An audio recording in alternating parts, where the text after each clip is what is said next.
Psychomobiling.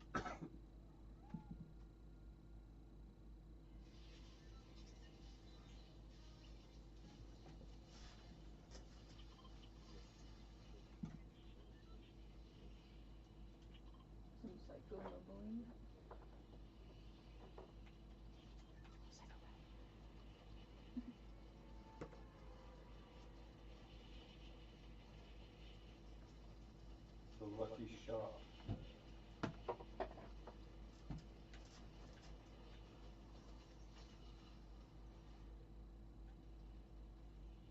Ugh. What? Well,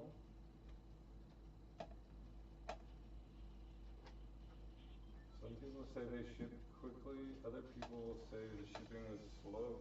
But how did they get two neutral speed bags?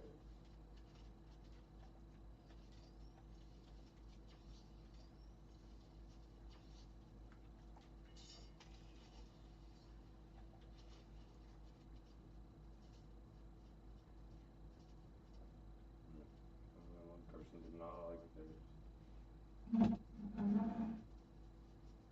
They didn't give it a negative.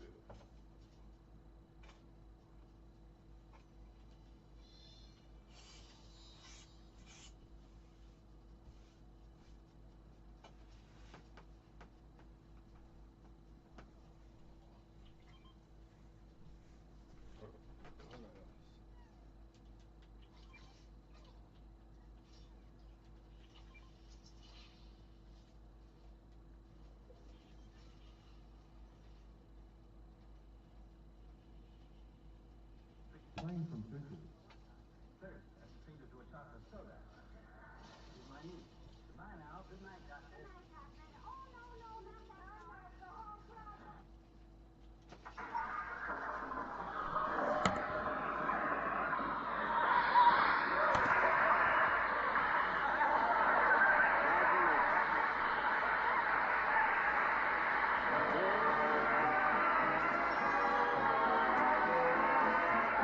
Billy Mills and the orchestra, and We'll Gather Lilacs.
Oh, I had a young comedian, his name was Lou. Could change to any color that he wanted to. When I think how he died, my eyes get full of tears. Tried to match a fancy Easter egg and stripped all his gears. Oh, I had a little goat. How's it coming, Pep? Oh, I almost got it. Boy, I hope that Detroit crowd don't get wind of this before I got a chance to patent it. Them guys was... Now, if that's General Motors, shall I ask him in? Sure. Might as well start dickering now as later. Come in. Oh, Mrs. Carstairs, do come in, Millicent. Thank you, my dear. Good day, Mr. McGee. Hi, Carsey. I hope you don't mind if I go on working while you two girls chitter the chatter. Oh, not at all, Mr. McGee. I never interfere between a man and his hobbies. Oh, and himself here has certainly got 'em, Millicent. Loves to tinker around. And such an ambitious tinker. What was that again, Tootsie? I said you were a tinker, an ambitious one. Oh. Would it be too inquisitive of me, Mr. McGee, to ask what you're working Of on? course not, Millicent. It's an automobile ignition lock, one that you can't leave your key in, which means that you're not inviting youngsters who steal it, you see. Going to cut down juvenile delinquency by quite a lot, Carsty. Goodness. And after all you've already done to cut down juvenile delinquency, Mr. McGee. What did he do, Millicent? He grew up? Well, gee. Thanks, Millie. Look, let me show you how this thing works. I turn on the ignition, see? Now, when I turn it off, the key will jump right out of the lock. Watch.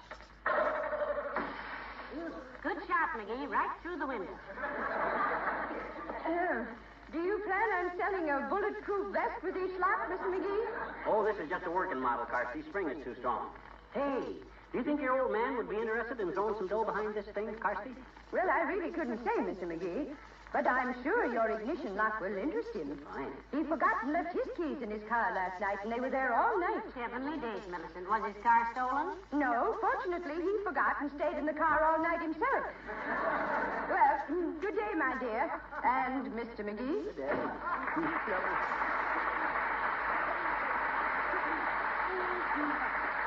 Trouble with women is they got no head for business. Now, let me see. I wonder if this spring will do the trick. Where'd you get that one? Out of the vacuum cleaner. Out of my just before the war new vacuum cleaner? McGee, that machine cost us $85. Yeah, and I think we got gypped, too. I took one little steel spring out of it, and it fell apart like taking a toothpick out of a club sandwich. Shoddy workmanship. Oh, dear, my good vacuum cleaner. Oh, forget it. I'm going to clean up so much dough in this invention, you can hire 1,000 midgets to clean the carpet with whisk brooms. Now, let me see. Oh, I had a little goat, and his name was Nellie. Oh, McGee, Huh? when you can spare a minute, see if you can do something about the Mixmaster. Huh? I can't make it work, and I want to bake a cake. Well, it'll work okay when I put the spring back into it. I was trying it out on this ignition lock. What? Oh, McGee, you'll have everything in the house torn to pieces. If you're referring to the alarm clock and the washing machine, I'll have them put back together again before you can say you and who else. Now, let me see. No, still too strong. Hey, what have we got around here with a weak spring into it? My knees. Now that you've started dismantling all of our utilities, my goodness, I don't... Hello, Molly. Hiya, pal. Going bowling tonight? Hello, Mr. Wilcox. Can't bowl tonight, Mr. Wilcox. Want to stay home and work on my ignition lock. What's the matter with it? Nothing except that it thinks it's pitching for Brooklyn, Mr. Wilcox. Don't stand in front of it unless you want your throat fitted with a keyhole. Oh, it ain't that bad, kiddo. I admit it rejects the key rather lively at the moment, but when I get the right strength spring, I'll... Hey, what are you talking about? Well, himself here is inventing a new ignition lock for automobiles, Mr. Wilcox. Going to cut down car stealing, Junior, on account of it'll make people take their car keys out of the ignition. Well, how will it do that? We'd like crawl under the Davenport and then show him. Look, son, here's the idea. When I turn the key to the left, see, it shuts off the ignition and the spring forces the key out of the lock. Now watch. Must be stuck. Oh! Ow! Heavenly days, are you hurt, McGee? Where'd the key go? It's sticking out of his ear. No, the other one. That's it. Hey, pal, that's a wonderful idea. Nobody will ever have their cars stolen now. You really think so, Mr. Wilcox? Why, sure. Everybody will be so afraid to turn their ignition off, they'll run out of gas, and nobody can steal the car. Okay, scoff if you want to. Be right. But by George... Oh, hey, thanks for the reminder, pal. Reminder of what, Mr. Wilcox? Well, when he said by George, I just remembered I have to go by George Wells' house and give his wife a glow coat demonstration.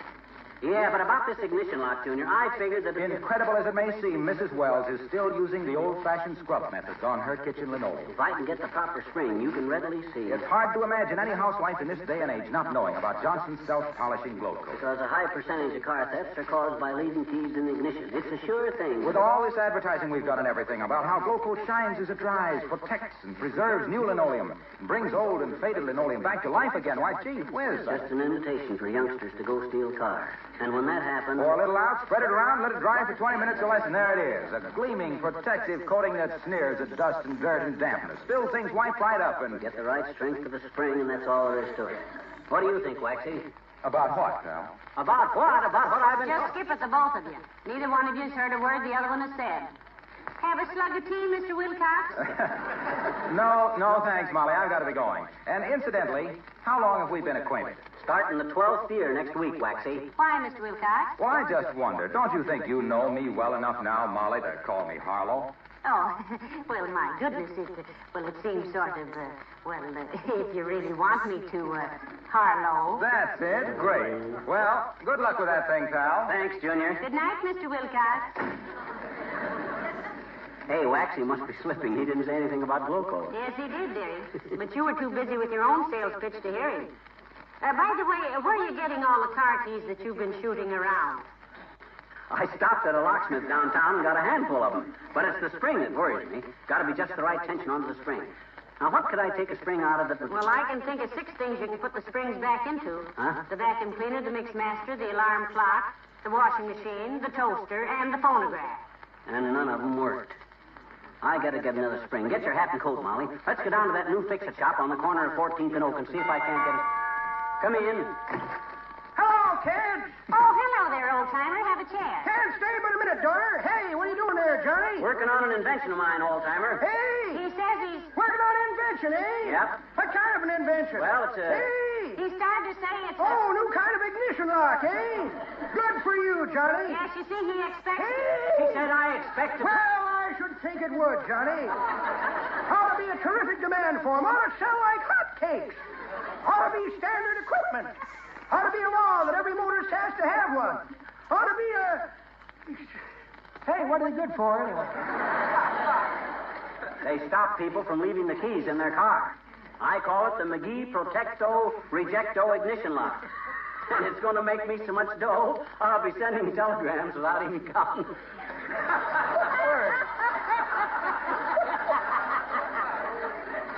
That was pretty good, Johnny.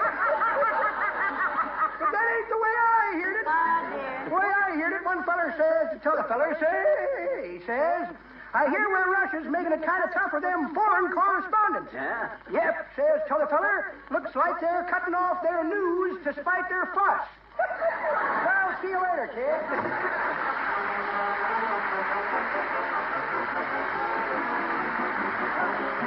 King's Men, and there's a tavern in the town. There is a tavern in the town, and there my true love sits him down where he can drink his wine with laughter free, and never thinks of me.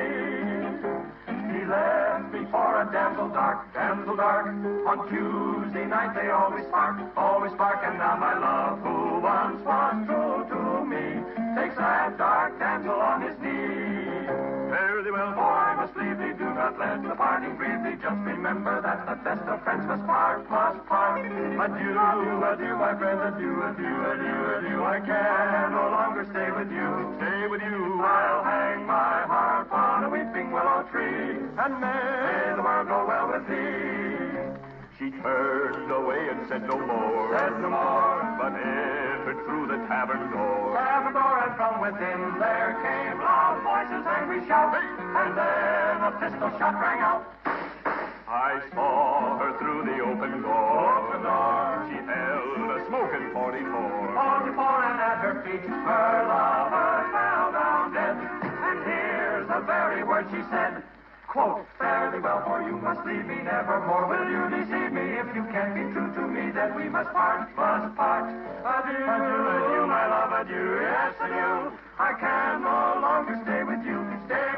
I'll hang my heart on a weeping willow tree. And may the world go well with thee. May all the world go well with thee.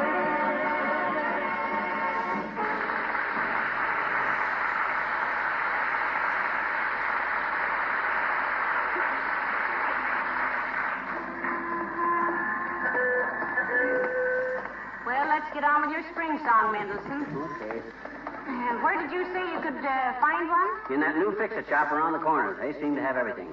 Hey, and you know who's running that? No. Horatio K. Boomer. Remember him? Oh, Oh, sure, Mr. Boomer, huh? Yeah, I took that frying pan of yours in there to be mended. And you know what he says? What did he say? He says, I can fix it all right, but you ought to be ashamed of yourself for letting this banjo get in such bad shape. Well, he was right.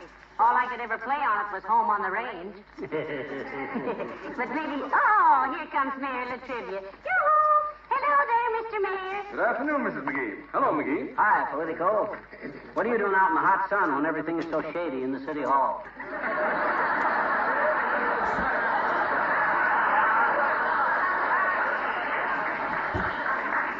There is nothing shady in my city hall, McGee, and you know it. Of course he knows it, Your Honor. He says himself we have the finest city officials that money can't buy.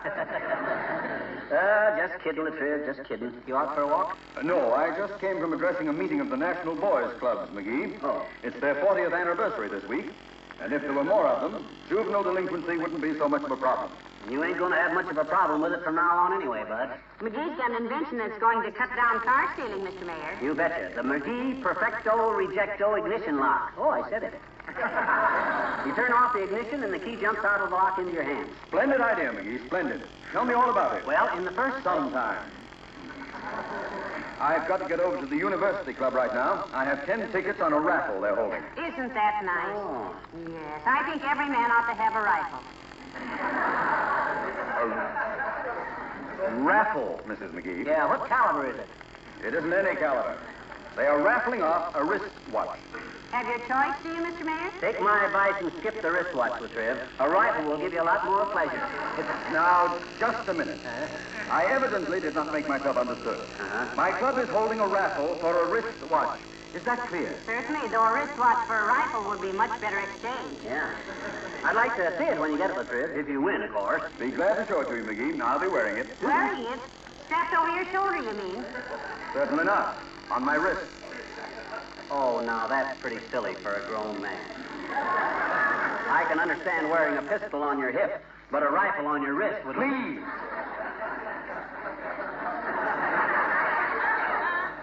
I am not watching a rifle. I mean, wearing a watchful. A rifle. I merely said that my club is rifling a watchful. Oh, a matchful. A wristful. Mr. Mayor? Yes. Don't you think you have a pretty excitable temperament to be walking around town with a rifle? My goodness, you know, if you ever got into an argument with somebody... I always says that a guy that carries a gun is begging for trouble, Latriv. Leave the rifle at home. Stop talking about goons, you little gun. They're guns, little. Look, I merely have to mention a rifle for a rich witch. A rifle for a watch gun. A chopper. And you... I mean, I never said a word about carrying a cuckoo or rifling a watchel. You said it. I only... You... I...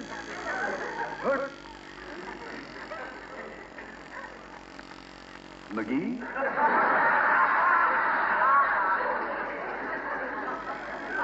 Yes? I think you're right. I think I'll get a rifle. Good for you, Mr. Mayor. Well, let me see it, will you? I always get a bang out of a new gun. You will out of this one if I hang for it. Good day.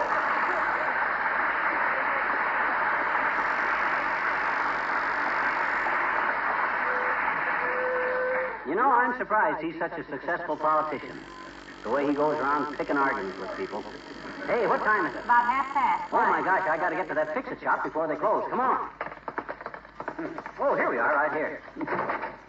Oh, yes. Come right in. It'll take about 6 weeks, but don't worry. I can fix it. Why 6 weeks, Boomer? Purely psychological, son.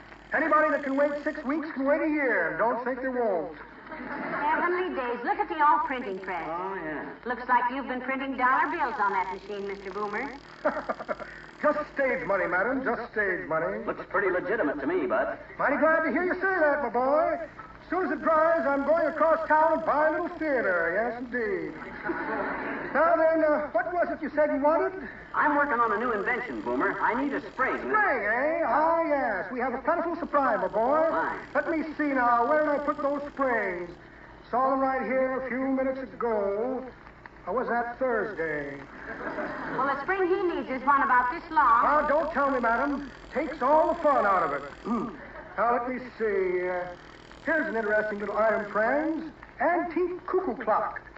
Man wants the cuckoo taken out and a duck put in instead. That's pretty silly. Who wants a clock that quacks at him? This is for a doctor's office. Yes, indeed.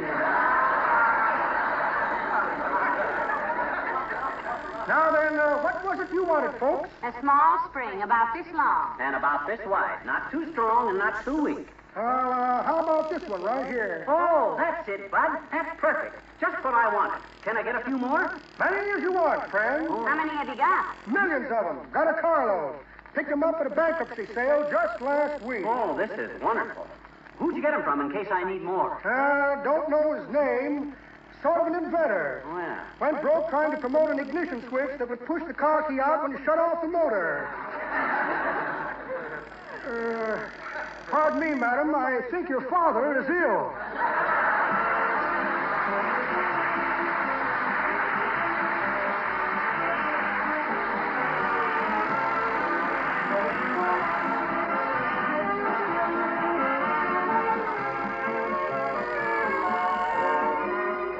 You know, I sometimes feel a little unnecessary because it's a fact that Johnson's Wax is its own best salesman. Once you've seen what a lovely mellow radiance it gives, you won't be satisfied till you've used Johnson's Wax all through your home. Besides your floors, you'll want to wax polish your tabletops, for instance. Johnson's Wax brings out the natural grain so beautifully and gives the surface such a lovely, smooth luster. You'll want to wax polish your furniture because the wax makes it glow and sparkle so handsomely. You'll find that your leather articles and picture frames and 100 extra things when Johnson waxed have an infinitely richer appearance. They are protected, too, by the same tough film of wax that preserves their beauty. And, of course, satin-smooth waxed surfaces are just about the easiest things in the world to keep clean and shining. So you have more time off to enjoy your lovelier home. Try Johnson's Wax yourself. Taste, liquid, or cream.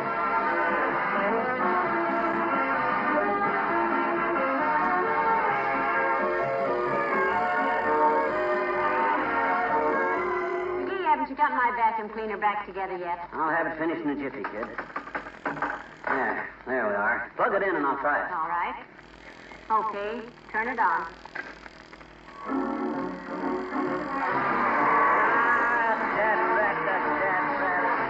Heavenly days, what was that? My mistake, I guess. I put the spring out of the phonograph into the vacuum cleaner. Good night. Good night, all.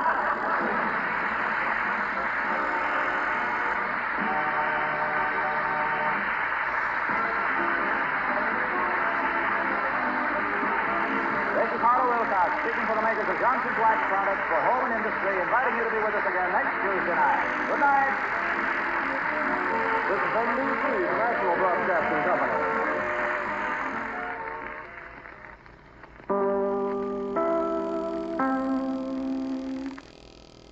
I say, Biddlebrook, old rutabaga, what say we cut out this evening for a bit of dancing? Or maybe a cinema? There's plenty of petrol in the road. But dash it, old girl, you know jolly well Tuesdays in the night with the wireless. I simply can't miss Amos and Audrey, you know, or that Herf laddie, or the skeleton chap, and the man and wife thing, what's the name again? The Johnson Wax program with Fibber McGee and Molly. That's it.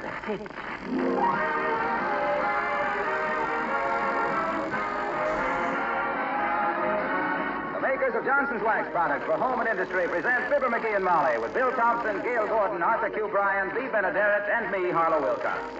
The script is by Don Quinn and Phil Leslie. The music by the King's Men and Billy Mills Orchestra.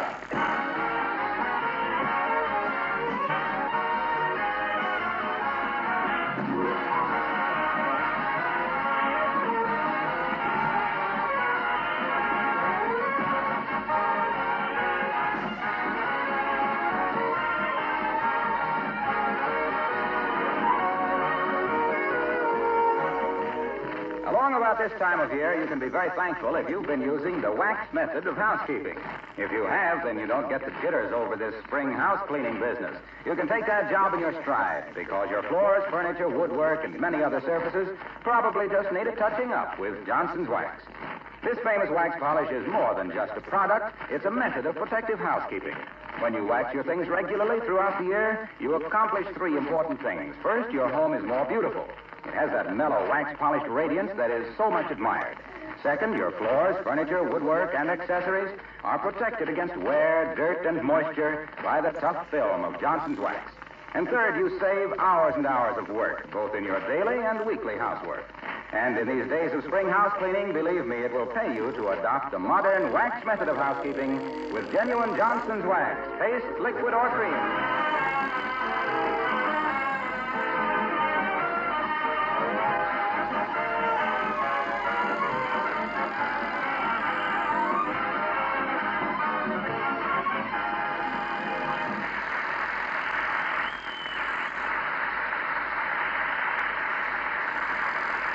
When a woman like Mrs. McGee, who is a good cook, marries into a family like the McGees, who are always hungry, they should have a revolving door on the guest room. The latest relative to be heard from is being discussed right now by Fibber McGee and Molly.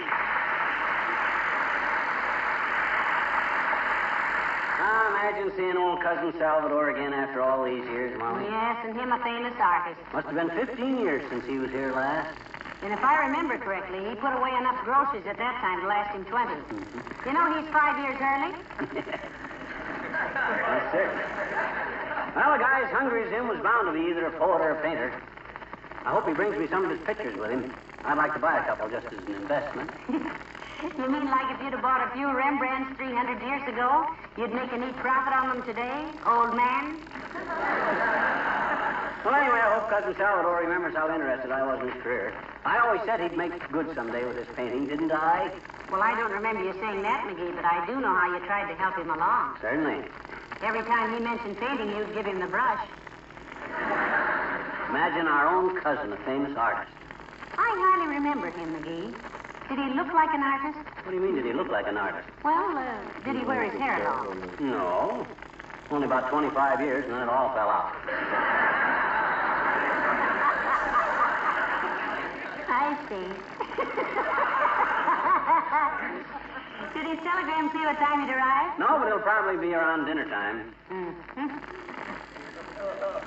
Now, let me see. I think the light will be better if I move this easel over by the window, don't you think? Why don't you wait and let Cousin Salvador put it where he wants it? This is not for Cousin Salvador, my dear. I myself am indulging a bit in the creative urge. Salvador's telegram has aroused my artistic instincts. Oh, what have I done to deserve this? And the smock and beret. Oh, McGee. You know, baby, I got everything I need to become a famous modernistic artist. I'm practically colorblind, and I can't draw for sour apples.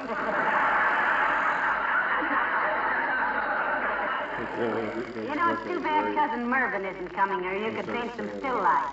He had one of the biggest stills around Peoria. I'm going to do impressionistic things, my dear. My first canvas, this one I'm working on now, will be entitled Retribution on Tuesday. It will show a well-done hamburger draped over an alarm clock with a human torso in the background tattooed with soft-shelled crabs and a green heifer wearing a paper hat. It will give an impression of the futility of life. I'll bet it will at that. Now, look, Van Dyke, if you get paint all over my living room right now. Come in. Oh, hello, Mr. Wimple. Hello, folks. Hi, Wimp. What's the umbrella for? Is it raining? Oh, no, Mr. McGee. I was just taking it downtown to get it repaired. I thought maybe I could get it fixed while I went to the doctor. Oh, are you ill, Mr. Wimple? Oh, no, Mrs. McGee. The umbrella and I are in the same condition. We each have 2 broken ribs. Your wife have something to do with this, Wimp? Well, yes, in a roundabout way, Mr. McGee. What do you mean in a roundabout way? She chased me round about the house 7 times before she got close enough to hit me with the umbrella. Oh, my goodness, Mr. Wimple, you certainly lead a strenuous life. Don't you ever fight back? Oh, I did once, Mrs. McGee. My gosh, you did? What happened, Wimp? Well, I'm a little ashamed of myself for losing my temper like that, Mr. McGee, but one day Sweetie Face was particularly naughty to me, and I grabbed up a loaded shotgun. Heavenly days. I just stood there and I said, Sweetie Face, I said, and I meant it, too.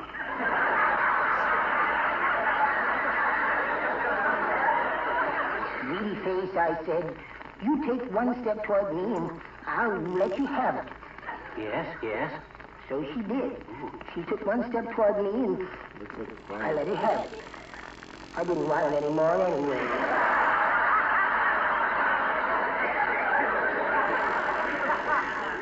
You ought to get your wife to take up some quiet hobby, Mr. Wimple. Like me, Wimp, I just took up painting. I'm working on a modernistic job now called Sunrise Over Your Father's Mustache. Or Tapioca Pudding in B flat. Oh, that's very interesting, Mr. McGee. But I'm more interested in poetry myself. Oh, have you written anything lately, Mr. Wimple? Yes, I have, Mrs. McGee. It's called Oh Pretty Little Easter Egg. Well, let's hear it if you insist. All righty. Oh, pretty little Easter egg, whose shell I crack so very gladly. You look at me from in my hand and make me feel so very sadly. Of all the folks on this great earth, the one I judge the very worst is the one who died you, little egg, never thought to boil you first.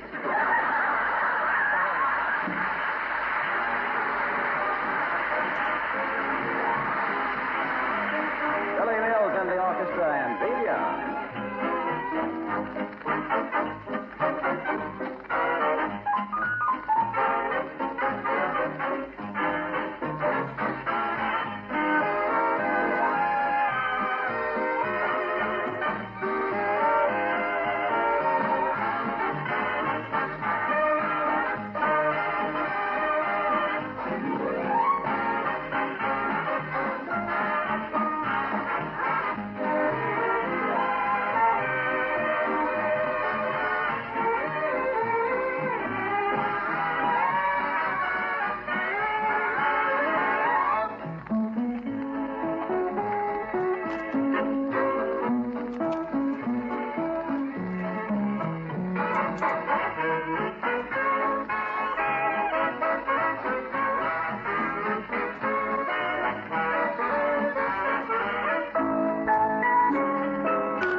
I think this one here is the best painting I've done in my whole career, Molly.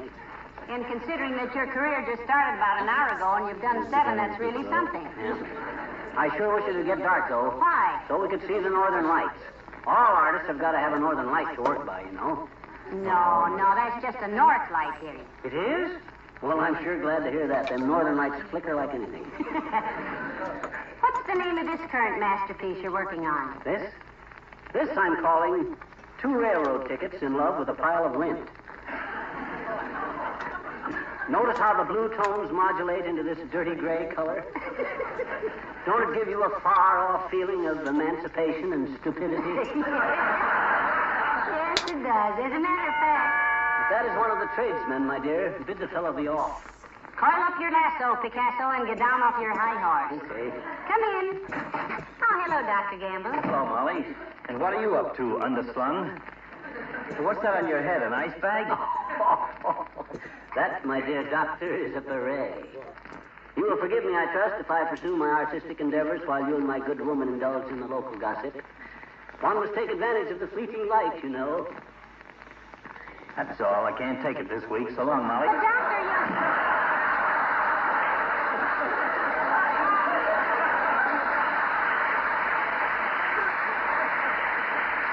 Now you see what you did, McGee? You and your fancy talk. Another few hours of this and you won't have a friend left in town. Well, Dad, right, you gotta be rude to people if you want to be noticed. Who ever heard of a polite genius? Well, for goodness sakes, you shouldn't. My curiosity got the better of me, friends. Is it true the little smudge pot here has gone in for painting? Yes, it is, Doctor. He's going to burst into the art world with a noise like threading a needle underwater. We have a house guest coming, Doctor. My cousin, Salvador McGee, the famous artist. You know of him, I suppose. Frankly, Deep Seat, I've never heard of him. Is he a blood relative or anemic like you? Well, according to his last letter, Doctor, his latest work is in the National Gallery in Washington. Take a look at some of my work, Doctor. All right. What's the name of this nauseating little item? I call this little thing Tempest in a Piggy Bank, or 7 razor blades in search of a girl's bicycle. Very interesting. Do you really think so, Doctor, or are you just saying that because you haven't got your glasses on? You realize, of course, my dear doctor, that I'm not a mere painter of pictures. I paint emotionally. I depict the innermost thoughts of humanity, the primitive urges and the savagery of civilization. You done a self-portrait yet, McGee? You really should do a self-portrait. I've always thought you should be done in oil. Painted, Doctor? No, boiled. Well, for your information, you big sinus plumber, there's an artistic strain that runs clear through the McGee family. Oh, and what a strain it is, too. I don't expect any appreciation from an illiterate old oaf like you, Fatso, but believe me, I know talent. You not only do, you have. I have what? No talent. So long, Molly.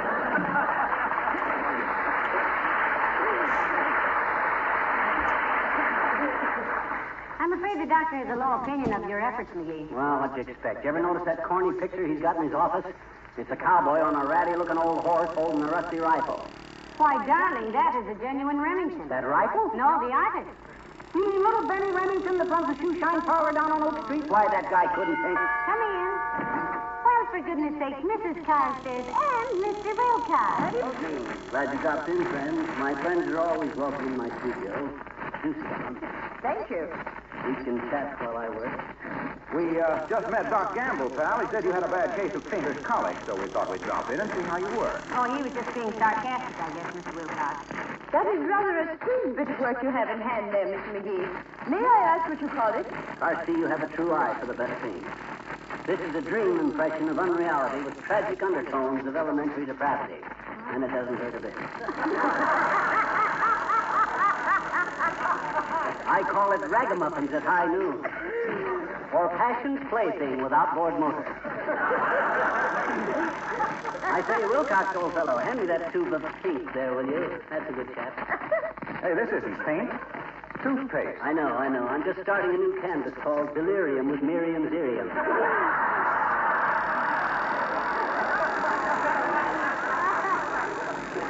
Or, while there's hope, there's life.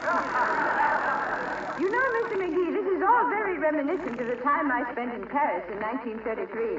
I saw several paintings very similar to yours. Exhibition, was it, Millicent? No. One afternoon in a painter's studio, some of the artists tried a little experiment. They backed a blindfolded mule up against an easel, tied a wet paintbrush to his tail, and let several horseflies out of a bottle. The picture won first prize that year. There, McGee. And remember, that mule was blindfolded. Yeah, that's all very well, but where can I get a bottle of horseflies at this time of year? Hey, what are you doing, Junior? Pal, here's a painting that really appeals to me. Can I buy this? Oh, my gosh, Junior, you don't want that old thing. Name a price, will you? I have a place on my living room wall where this will be perfect. Where are you living now, Mr. Wilcox? In a fracture ward?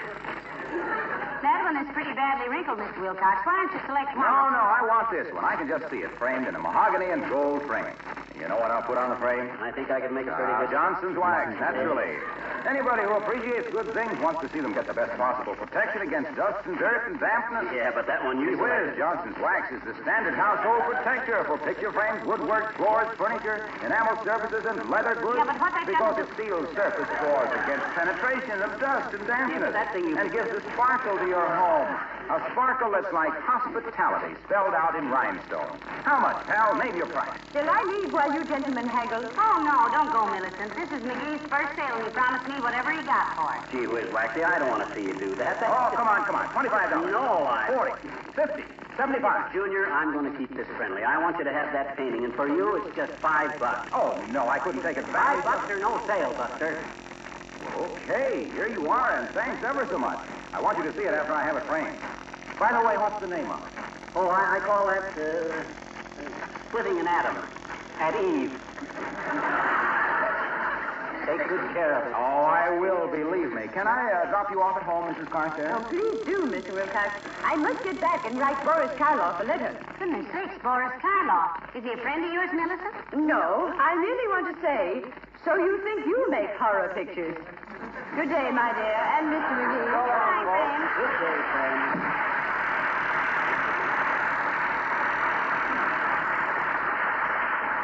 I can't understand you, dear. You had a chance to get $100 for that painting. That rat, that wasn't a painting. That was the rag I've been wiping my brushes on. Hey, where are you going, Molly? I'm going upstairs and get the guest room ready for Cousin Salvador. Oh, fine. Don't make any more mess than you will anyway. Okay. Ah, there goes a good kid. I ain't fooling her any with this long hair stuff. She knows I'm just a Grant Wood with knot holes. But does she care? No, Stacy. Come in. Hi, Miss. Oh, hi, Teeny. Hi. See, what you doing in the apron and tam center, mister? And what you doing here? Well, this is a smock and a beret, sis, and I'm painting pictures. Like this one here, you see? What do you think of it, sis? Will you tell me a story, mister? Please, will you? Please? You didn't answer my question, Teeny. Well, my mommy says if you can't say something nice about people, don't say anything, mister. Well, so you want a story, eh? Yeah, please. Okay, I ever tell you about Katie the kangaroo? Oh, no. Okay. Once upon a time... See, I like stories that start out like that, mister. All the Mother Goose stories do. Mother Goose, sis. There's more than one of them, mister. Goose is singular, geese is plural. Okay, let it go. Well, sir, once upon a time, way down in Australia, there lived a little kangaroo named Katie. And for years and years, till she was big enough to hop around by herself, she traveled in her mama's vest pocket.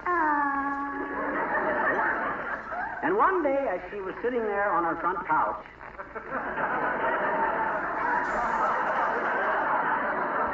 Porch. Couch. Oh. Her mama said to her, Katie, she says, tomorrow you go to school. Oh, boy, kindergarten, huh? Yep. So Katie went to kindergarten, grade school, and high school. On her last year of school, she was made chairman of the senior hop. Oh. On account of she could hop farther than any other student, see? Thanks to Katie, it was the greatest senior hop they'd ever had. And they were all trying to leap around as high and as fast as she did. And everybody had a wonderful time. Jump, leap, hop, spring, leap, jump, hop. And that's how love came to Katie. See how, mister? Well, sir, her boyfriend, Curtis Kangaroo, who had just been chosen as the boy most likely to be chosen as the boy most likely not to get any place, says, what are you looking at me like that for, Katie? And Katie says, I love you, Curtis. Let's get married. Okay, says Kurt, so they did.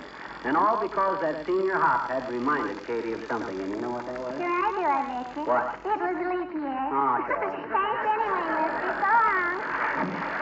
So long.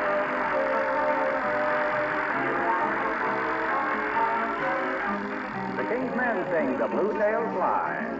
Shoo, shoo, shoo, fly, shoo, shoo, shoo, fly, shoo. When I was young, I used to wait on Master and give him his place and pass the pitcher when he got dry and brush away the blue tail fly. Jimmy crack corn, don't care. Jimmy crack corn, don't care. Jimmy crack corn, don't care. Master's gone away.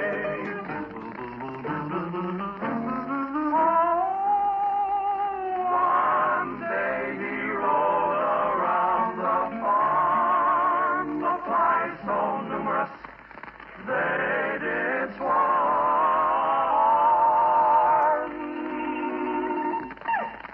One fly bit him on the thigh. Shame upon the blue tail fly. Jimmy crack corn, don't care. Jimmy crack corn, don't care. Jimmy crack corn, don't care. Master's gone away. That pony, he run and he jump and he pitch and he tumbled my master right into a ditch and he died. On account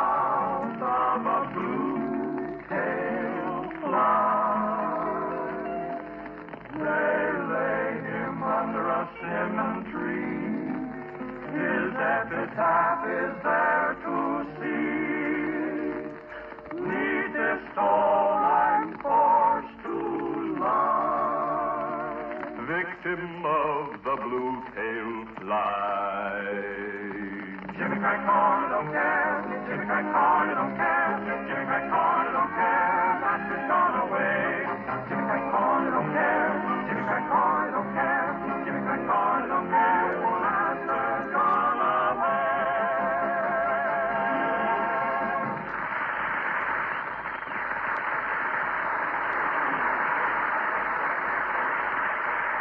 Now, let me see. A little more tattletale gray in the background.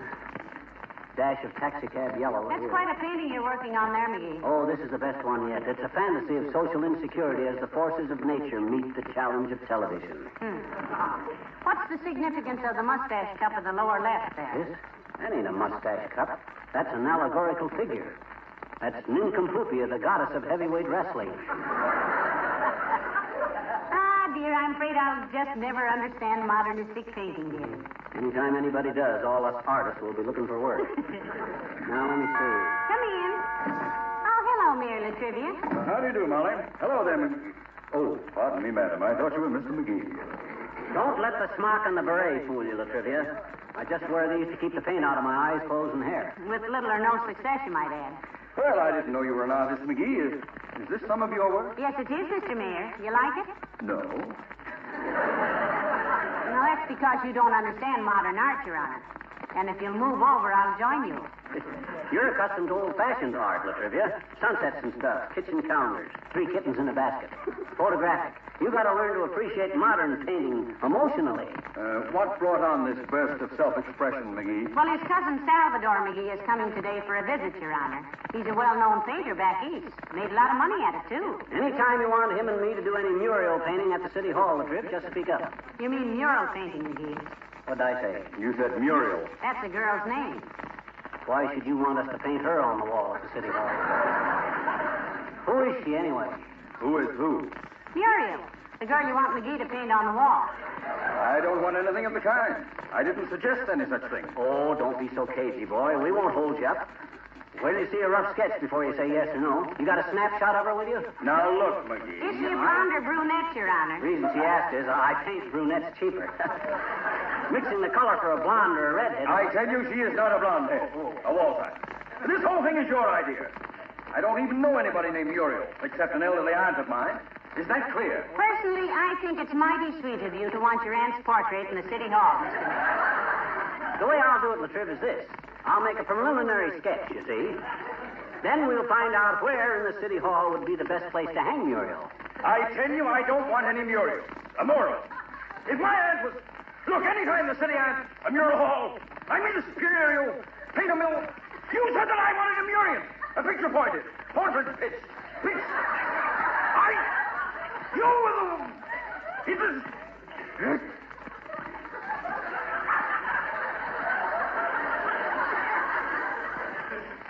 McGee? Yes? Tell me, how do you mix your paint? That's an interesting question. Depends on whether you mix it wet or dry, Latriv. If you mix it dry, you take a powder... I certainly do. Good day.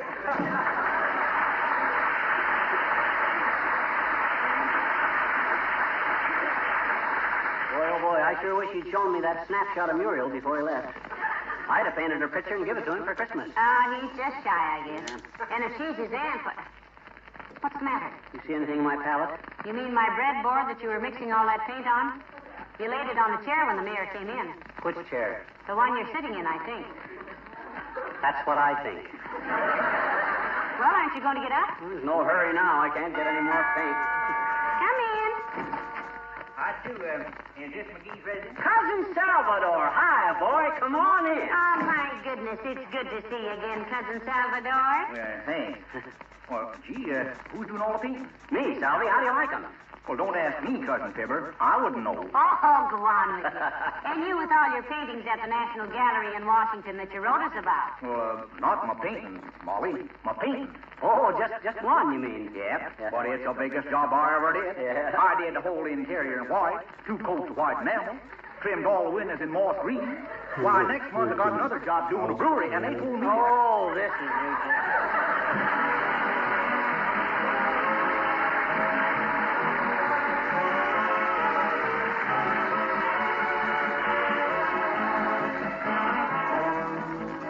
You'll pardon me, I'm sure, if I paraphrase an old saying. Dirt may come and dirt may go, but a glow-coated floor goes on forever. Well, at least practically forever, if you use Johnson's Glow Coat regularly on your linoleum surfaces. Scrubbing linoleum is bad for it. You've heard me say that many times before.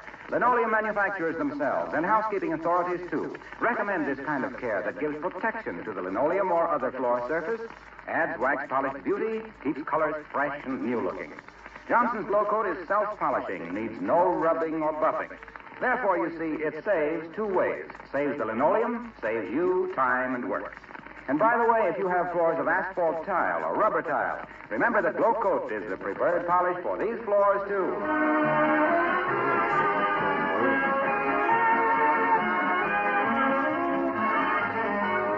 McGee, Cousin Salvador wants to know if we want any painting done around here. No.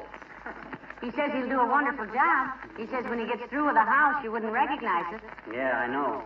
He proved that at dinner with the porterhouse. Well, yeah. You said it. Good night. Good night, all.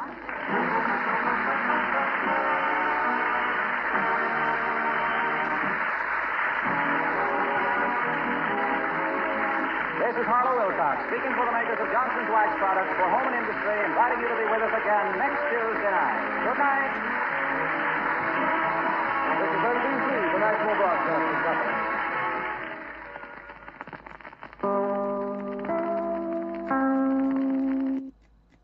The Johnson Wax Program with Fibber McGee and Molly.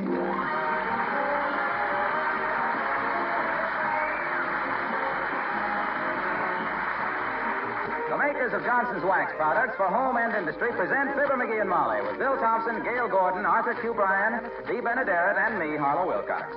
The script is by Don Quinn and Phil Leslie. The music by the King's Men and Billy Mills Orchestra.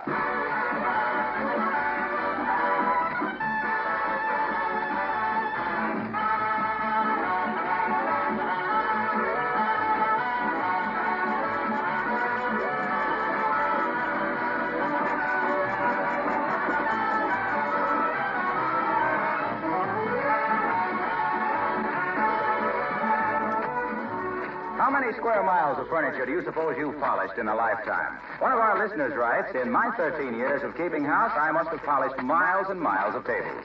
After trying various furniture polishes, I happened to hit upon your Johnson's Cream Wax. I think it's your best product. Why don't you tell your audience about it? Well, now, that's a good idea. As a matter of fact, this newest of Johnson's Wax polishes is a wonderful product, and quite different from ordinary furniture polishes. In appearance, it's a creamy white liquid. In action, it not only cleans furniture, woodwork, and things like refrigerators with amazing ease, it also wax polishes them at the same time. Gives them all the lovely glow and shining beauty of a wax-polished surface.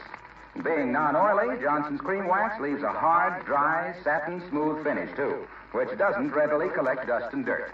The light dusting restores the shining beauty, so you save yourself hours of work.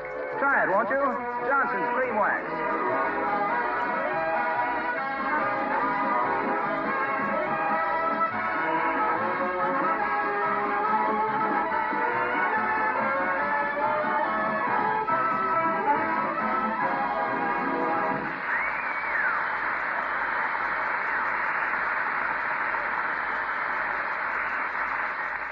Cousin Salvador, the McGee's house guest, is a man who can take a hint.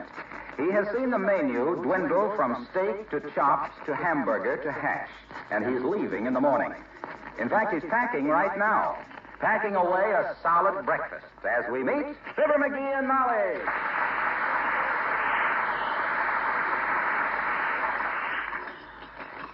Have some more scrambled eggs, Cousin Salvador? McGee, more eggs? Yes, I don't... Thanks very much, Molly. Hate to take the last of them, but they sure are good. There's one more slice of bacon, Salvador, if you got room on your plate for it. Why, shucks, I'll lay her right on top. Thanks, Fibber. McGee, have a biscuit. You've hardly eaten a thing. You said it the minute I reached for... I'll have a biscuit, Molly. Thanks.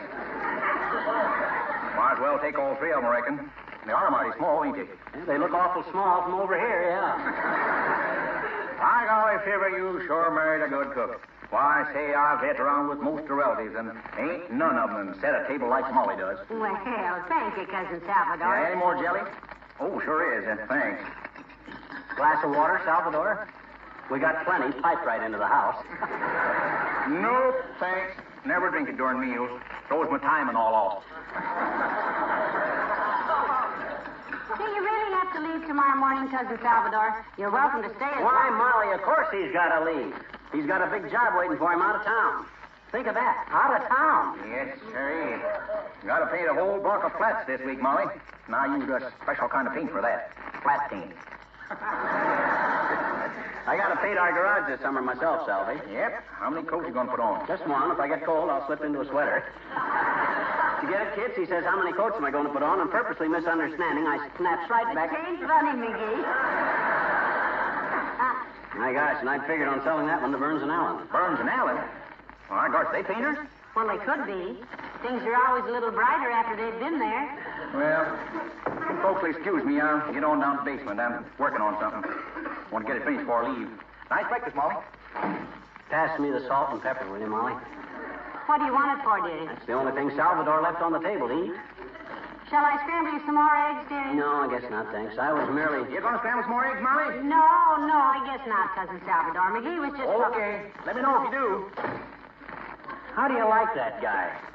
He's a one-man food shortage. What's he doing down in the basement? Probably eating his way through the fruit cellar. Oh, be serious now, McGee. What is he working on? Oh, I'm not supposed to tell you. It's a secret. It's a going-away present for you. As if his merely going away wasn't enough of a gift. Oh, my goodness. He shouldn't do anything like that. Heavenly days, if we can't entertain a relative for a few days, it's... Who's that? Well, I can't tell from here. We're in the kitchen this time, remember? Oh, yeah. Well, they'll probably find that. Anybody home? I'm here in the kitchen, Doctor. Good morning, Molly. And a stiff nod of recognition to you, bait boat. Hi, Band-Aid. What brings you out in broad daylight? Somebody turn over the flat rock you live under? Have a cup of coffee, Doctor? I think it's still hot and there's just one cup left. Don't you want it, turtle face? No, thanks, Galworthy. I'm on a 7-day diet. A 7-day diet? What's that for? His cousin Salvador has been here just 7 days, Doctor. Yeah, he's leaving in the morning, which means that from now on I can reach for a slice of bread without pulling back a broken wrist. Here's your coffee, Doctor. Pass the cream and sugar, McGee. No, thanks, McGee. I take it black. It's a good thing you do, Aerosmith. Salvador didn't leave enough cream to make a spot on the derby. By the way, Molly, what have you done to your front hall? Looks different. Why, nothing that I know of, Doctor. What's so different about it? Search me. I was wondering what... You're making faces at me for, you little aborigine. What is this, McGee? What have you done? Look, has this anything to do with what Cousin Salvador's working on? Well, my gosh, it wasn't. He said it was... Never mind. Far be it from me to pry into your boyish secrets. You never... I know, Molly. That antique table. It's gone. What? My antique table that Aunt Sarah gave me right after we were married that I love so much? McGee. Yeah? Tell Mother this instant what's the fable of the table. Well, Salvador noticed it was kind of wobbly and knowing woodworking like he does, cabinet making and stuff. And he thought it was such a nice piece of furniture and all, he's fixing it up for you. Oh, my goodness, isn't that nice? Yeah. Uh-huh. And if Dr. Gamble hadn't noticed it was gone, it would have been a complete surprise. Yeah. Well, I'm sorry if I put my foot in it, my dear, but I would have bet a cookies. Cookies? Who's got cookies? You're working up appetite down there in the basement. Oh, hi, Doc. Now, don't go to any trouble now, Molly. Just a handful of cookies and a glass of milk. I don't want to be any bother on the last one.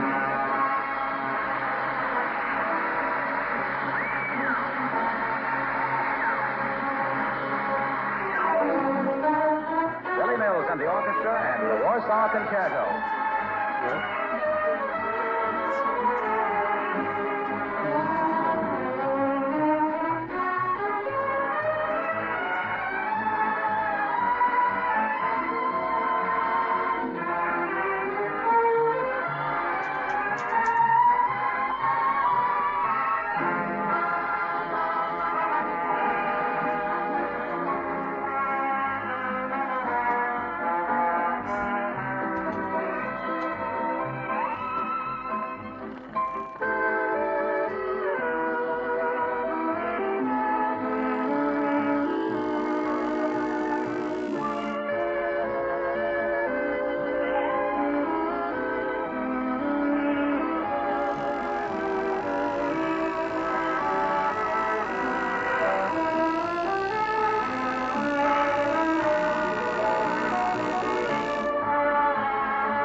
my goodness, it certainly is nice of Cousin Salvador to fix up my antique table. What's he doing to it, Davy? I don't know, but you can trust him. I was going to clean it up and wax it for you myself, but Salvador's an expert. Well, he's got plenty of time to do it today, too. Yeah. You would have had to sandwich it in with other jobs. Sandwiches? I hear somebody say they were making sandwiches, Molly. No, Salvador, no. We just had breakfast 20 minutes ago. Oh, shucks. Seems like hours. Well, call me for lunch. Get him so you don't dare mention F-O-O-D out loud around here. Well, heavenly days, dearie. If you worked as hard as Cousin Salvador does, you'd have an appetite, too. Your idea of exercise is unfolding the morning paper. Gee whiz, if I was an expert on restoring antique furniture, I'd be done. Come in. Oh, hello there, Mrs. Carstairs. Do come in. Thank you, my dear. Good day, Mr. McGee. Well, this is a coincidence, Carsey. We were just discussing antiques. Really? I always suspected you had an interest in antiques, Mr. McGee. Yeah? Your hat itself is a museum piece. Oh, incidentally, my dear, what happened to that charming antique table you had in the hall? Well, that's what brought up the discussion, Millicent. McGee's cousin Salvador is fixing it up for me. I value that table very highly, you know. Naturally, it's a splendid old heirloom. I personally have spent a small fortune on antiques, but I've never had a piece of furniture as lovely as that one. Yeah? Although, in 1929, at an auction, I bid on a pie crust table that... Pie crust? Did somebody say pie crust? No, Cousin Salvador. We just mentioned the pie crust table. Oh, pardon me, Mrs. Carstairs, this is McGee's cousin, Salvador McGee. How do you do, Miss McGee? Hi, Carsey. How's everything? She meant Cousin Salvador McGee. Morning, ma'am. Sorry I can't be more sociable. I'm working on a little job down the basement. Excuse me. What were we saying? Oh, yes. The table I bought at an auction. Mr. Carstairs was carrying it downstairs for me one day, and I heard the most terrible crash. And then I heard Marie, the upstairs maid, say something about a broken leg, which frightened me horribly. Until I discovered that it was my husband's leg and not the table. By the way, have you given up painting, Miss McGee? Yes, he has, Millicent. Oh, too bad. Such an interesting hobby. One of my ancestors, Sir Malcolm, was court painter during the reign of Henry VIII, you know. No kidding. Was he really? What was his name? Sir Malcolm what? Agnesia. Oh, yes, Malcolm Agnesia. I've heard of him. How did he get his title, Millicent? Oh, that's a fascinating story, my dear. It seems that as a joke, King Henry handed my ancestor a yardstick and said, "Draw my portrait, fellow." But the painter said, "I'm sorry, sire, I can't draw a ruler with a straight line." This pleased Henry so much that he knighted Sir Malcolm on the spot. Well, so nice to see you. Good night.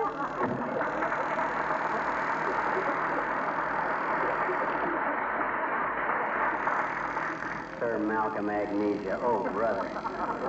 Hey, did Mort Troops call me on the phone? Well, not that I know of, dearie. What about? As soon as Salvador leaves, Mort and I are going to fix it. Mort says his launch will be ready about... Somebody say launch is ready? No, Cousin Salvador. Launch it was. A friend of McGee's has a launch. They're going fishing in it. Oh. Well, sorry I won't be here to go with them. Love fish. Nothing like a nice boiled trout. Oh, don't forget to call me for lunch. Say, if Cousin Salvador's so fond of fish, maybe I could get some for dinner, McGee. Got any suggestions? Yeah, I think a nice quail steak would be about right for him. I'll whip up half a ton of tartar sauce in the bathtub. Now, don't talk like that, McGee. I love to see a man with a hearty appetite. And after all, look what he's doing for me, fixing up my antique table. Well, as soon as he gets through waxing it... And... Hello, folks. Waxing what? Hello, Mr. Wilcox. You can hear the word wax about as far as Cousin Salvador can hear the word food. Food, you say? No. Okay. I repeat, waxing what? My antique table that used to be in the hall there, Mr. Wilcox. Cousin Salvador's putting it in shape for me. Oh, yes, that's a beautiful table, Molly. An heirloom, was it? Her Aunt Sarah gave it to her when we were married, Junior. First piece of furniture we ever owned. Well, I'm sorry. It was a table you were talking about and not a beautiful linoleum-covered... What was that again, Mr. Wilcox? I said if you'd only been talking about a kitchen floor covered with linoleum...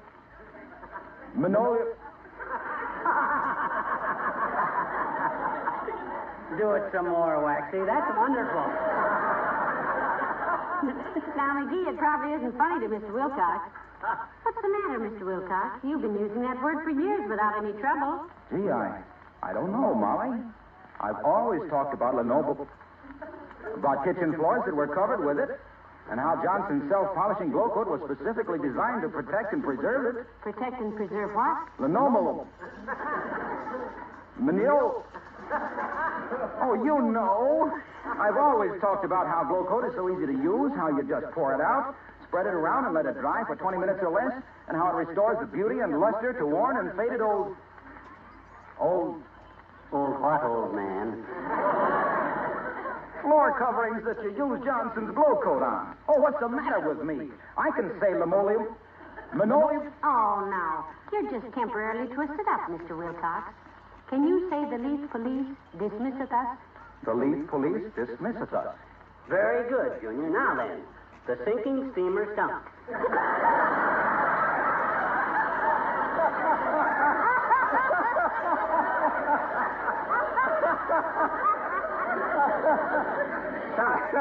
I think you mean the sinking steamer sunk.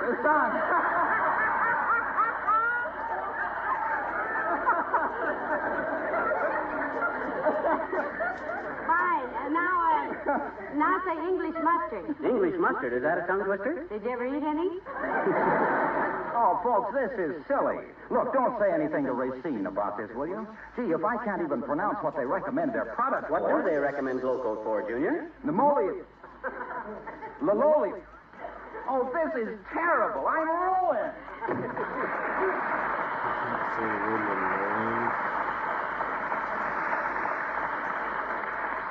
You know, McGee, that could really be serious.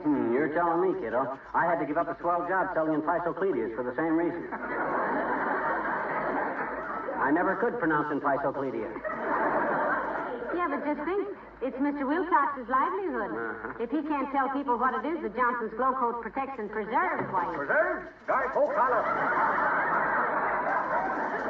Yes, sir, I think black raspberry is the finest kind of preserve. Look, Salvi, look. We were talking about how glow coat preserves linoleum. Linoleum. Yes. Oh, I should have asked him how he was coming along with my table. Better not to. No expert likes to answer questions in the middle of a job. I remember once I was... Come in. Hello, folks.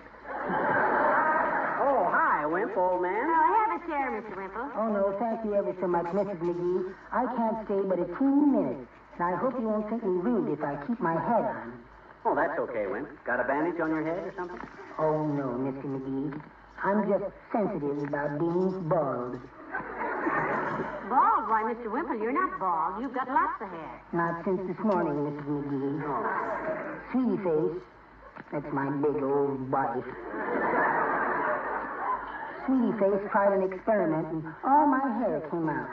Pretty drastic experiment, kid. What was she experimenting with? A new hair tonic? No. She was taking her life-saving examinations at the municipal swimming pool. And she wanted to see how far she could drag a man underwater by his hair. Heavenly days, and how far could she? I really don't know, Mrs. McGee. They say I was lying in the bottom of the pool quite a while before she noticed she only had a bunch of hair in her hand. She gave me the very dickens for not keeping up with her. Should think she would, Wimp. Very inconsiderate of you.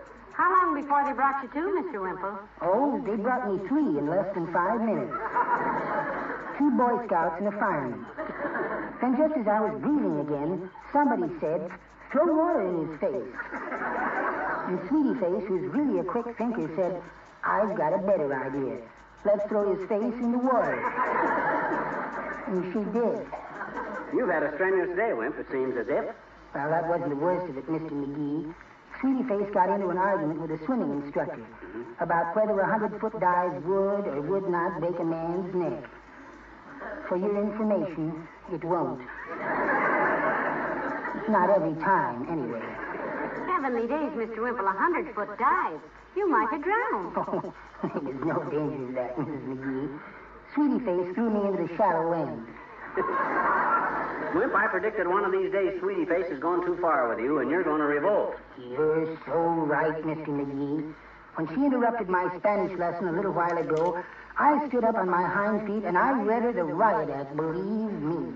Good for you. What did she say to that, Wimp? Oh, she just laughed. Fortunately, she doesn't understand Spanish. Well, I'll see you later, folks. Goodbye.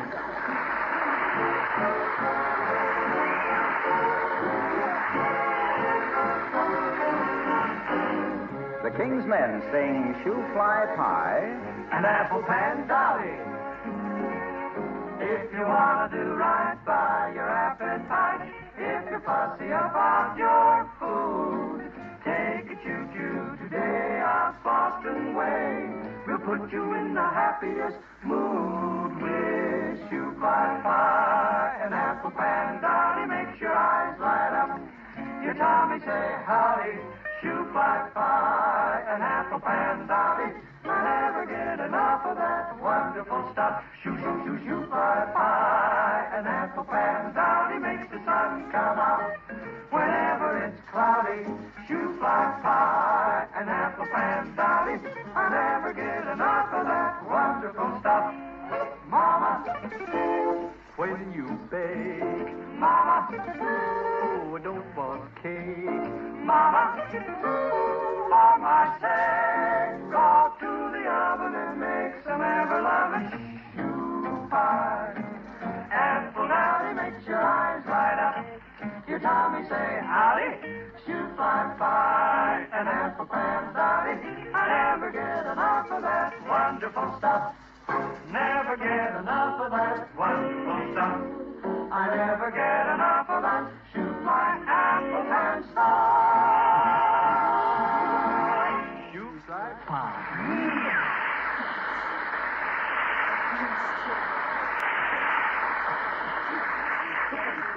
My goodness, McGee, Cousin Salvador's taking an awfully long time to polish up my antique table. That's because he's a good workman, that's why. When he brings it back upstairs, I'll bet you won't have a wobble in it.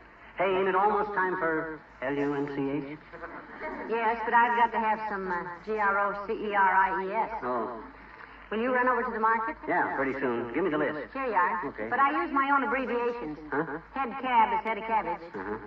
Cake flow is cake flour. Oh, yeah. And C-band means see if they have any bananas. What's this? LSMFT. Laundry soap and meat for tomorrow.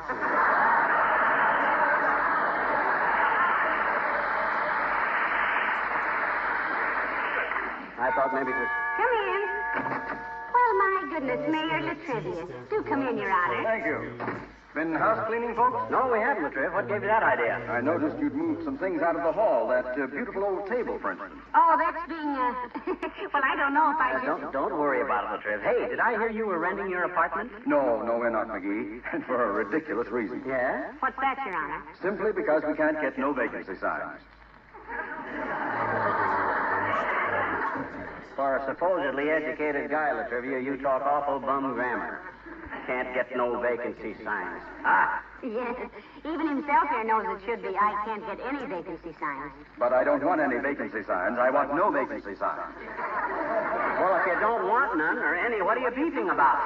If you wanted a vacancy sign and couldn't get it, then you'd have a legitimate complaint, Your Honor. But I have got a complaint. I can't find no vacancy signs. It's any vacancy signs, Latriv, not no vacancy signs. It's no vacancy signs I want. I don't want vacancy signs. Vacancy signs I can get, but I can't get no vacancy signs. Look, Mr. Mayor, I don't want to seem school teacherish, but you must never use a double negative, like I ain't got no nothing. Or I can't get no this or that. You ought to know that, Latrivia. College man like you. Didn't you ever learn that a subjunctive takes a plural negative when used as a predicate? I never learned any such thing. I merely stated Now, that I let's was... get this straight, Your Honor. Yeah. You said you were not renting your apartment because you couldn't get any vacancy signs. I didn't say that, Mrs. McGee. I said I couldn't get no vacancy signs. Aha! And that's where your grammar falls on its puss, Latrivia. You see... There's nothing the matter with my grammar. That's nice. Don't forget to send her flowers on Mother's Day. Your grandmother, bless her heart. I didn't say anything about my grandmother. And if my English is not predicate, I mean if you plural vacancy... Look, a no vacancy sign. When I said I couldn't get none, any, some, you said I...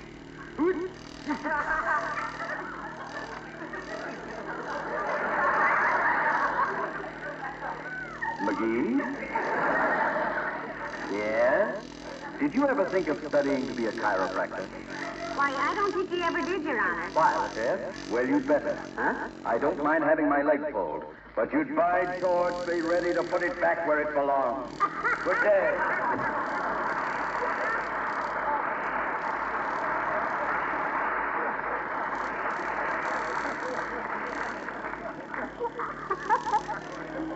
I don't think we should have done that, McGee. Done what? Scolded him merely because his grandmother didn't speak good English. No, I don't suppose we should. And we didn't even know his old grandmother. And besides the mayor's such a grand man, such nice manners. Yeah. I think he's just an old peach. Where? Yeah, it's my favorite fruit, peaches. Love them all 5 cents. Oh, hey, Molly. Yes, Cousin Salvador. Got a little surprise for you. For me? Oh, goody. I wonder what it could be. Well, shut your eyes for a minute. That's it. Hey, Fibber, give me a hand here, will you? Okay, boy. I'll just help me get through the door here. Oh, my gosh, Now, Salvador. quiet, Cousin, quiet. Let it be a surprise to her. Okay, Molly, open your eyes and take a look. But, what is it? That old table you had sitting in upstairs hall. Sure fixed her up, didn't it? Cut the legs off the mic and put it up to wormholes and sanded her down and give her 3 coats of red paint. Makes a swell coffee table. Oh, Salvador, you my beautiful old table. Oh, now don't cry, Molly. I was glad to do it. Shucks, you and Fibber been so good to me, I felt I had to do something. So Yes, it is. Oh, I can't stand No. Jiminy, women sure do take on when they're happy, don't they?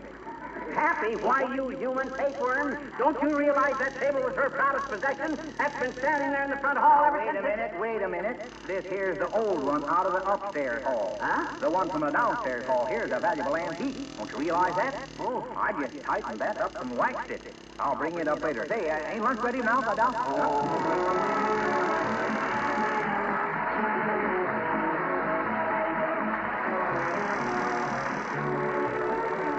It's great, isn't it? Getting all set for the sunny days to come, shining up your golf clubs, buying a new hat, planning your garden.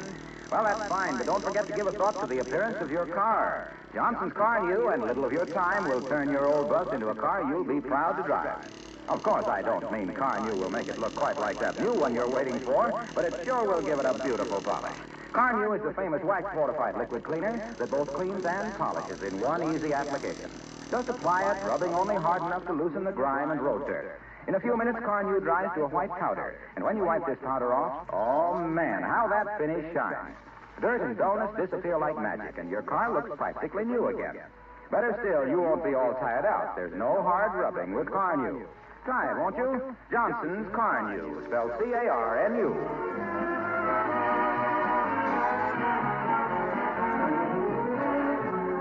I'm sorry I went all to pieces like that, but I thought Salvador had ruined my beautiful antique table. Yeah, me too, but I should have known he knew what he was doing. Fixing up furniture is pie for him. Pie for me, you say? Yeah, you're darn right, boy. Any kind you want. Good night. Good night, all.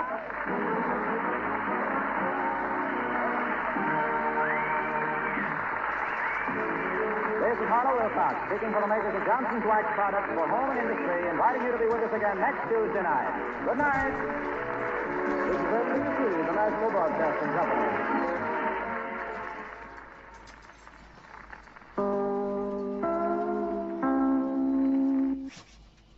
Fibber McGee and Molly.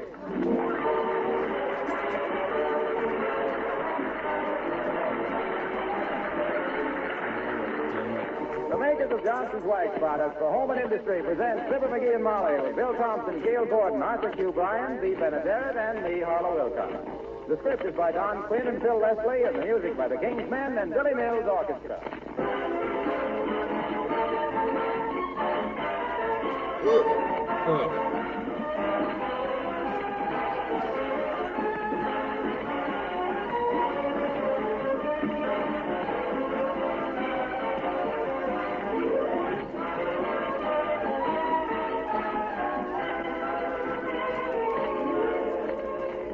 Well, how goes the spring cleaning? I'll wager your house is clean as a whistle and simply beautiful. In fact, I'll go one step further and say that if you gave your floors and furniture a few finishing touches with Johnson's Wax, you've got one of the most beautiful homes in town. That's not just flattery either. Wax polishing really does make a wonderful difference. Take your floors, for instance. How beautifully they respond to a protective coat of Johnson's Wax. It gives them that mellow wax polish sheen. Johnson's Wax does wonders for all kinds of furniture, too. Chairs and sideboards and radios glow and sparkle beautifully. Your tabletops take on a lovely satin smooth luster that adds immeasurably to their good look. And beauty isn't the whole story either. A waxed home is far easier to keep lovely. An occasional quick dusting is all that's needed to have things always bright and sparkling. Why don't you highlight the beauty of your nice clean home right now with genuine Johnson's wax, paste, liquid, or cream?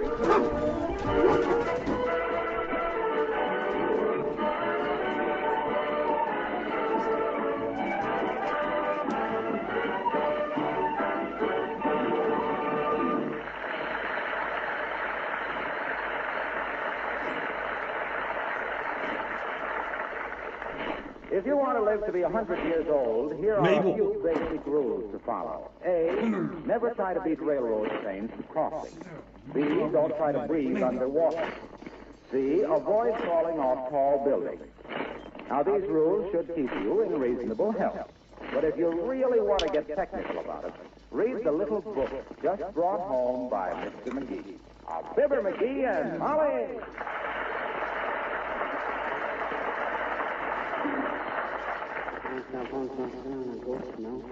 What on earth are you reading, McGee? I haven't seen you so interested in anything since you had your thumb caught in a bowling ball. Oh, this is really fascinating, Molly. It's a book on how to live to be 150. Heavenly days, 150. Yep. I didn't know anything lived to that age, except redwood trees, elephants, and radio jokes. According to this guy, it's the thing. You just got to go primitive, that's all. Wear fewer clothes, breathe more air, eat simple things, and most of all, don't get excited. Who's excited? I think it's very dull. Why, George, I've only been reading this book for an hour and a half, and I feel 5 years younger already. I feel like I could leap clear across the room. Well, naturally. You're sitting on my knitting needle. Huh? Oh. Well, anyway, I'm going to live up to what this book says and see what happens. We got any goat's milk? What? Dearie, fantastic as it may seem, we haven't a drop of goat's milk in the house. Any turtle eggs? Well, now, let me think. Turtle eggs. Turtle eggs. McGee, I'm sorry to say that even if I had known that turtles laid eggs, which I didn't, I probably would have forgotten to order any, which I did. Even if the milkman was silly enough to carry them, which he is. Oh, well, that isn't your fault, baby. How about pigs? We got any pigs? Well, we have some pig Newtons. You could scrape the cookie part off and eat the filling. Great, great. Now we're getting someplace. Now, let me see. Incidentally, Methuselah, what's the name of that book? Huh? Oh, it's called Be Middle-Aged at 100. Who wrote it? A fellow named Young. Will be Young.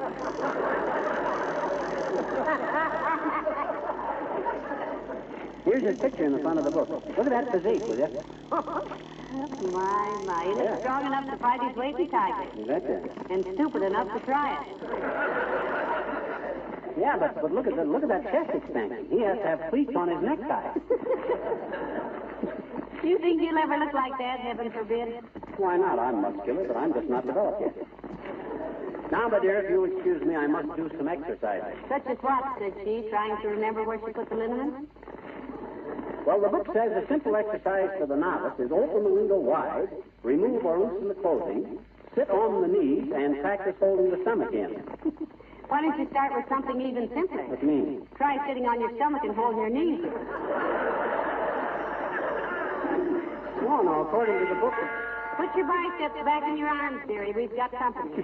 Come in. Oh, hello there, Mrs. Carstairs. Do come in. How do you do, my dear? Good day, Miss McGee. Hi, Carsey. Hey, do you know where I can get any goat's milk? I've always heard, Mr. McGee, that one of the most reliable places is from a goat. Well, that sounds very reasonable, I'm sure. The reason I inquired, Carsey, is I'm starting a new health program. I got a book on how to live to be 150. I think it's a very hazardous idea, Miss McGee. One of my great-great-grandfathers lived to be 103. And do you know what happened? Drafted, was he, Millicent? No, my dear. But at his 103rd birthday party, they had to make such a big cake to put all those candles on that the dining table collapsed and killed him. My gosh, I'll remember that. Make a note, Molly. On my 150th birthday, no cake. Pardon me while I run out and turn off the oven. Must you have goat's milk, Mr. McGee? And if so, why? Goat's milk, Carsky, has nutritional elements which are lacking in ordinary cow's milk, according to the book anyway. I think it's overrated, McGee. Why do you? Well, I've seen goats that were only 6 years old and they had beards a foot long. You know, that's grown old pretty fast. But you must remember, my dear, that Mr. McGee will probably not eat any tin cans. Or will he? I eat nothing but simple, natural foods, Carsky. Figs, dates, bananas, turtle eggs, and grass.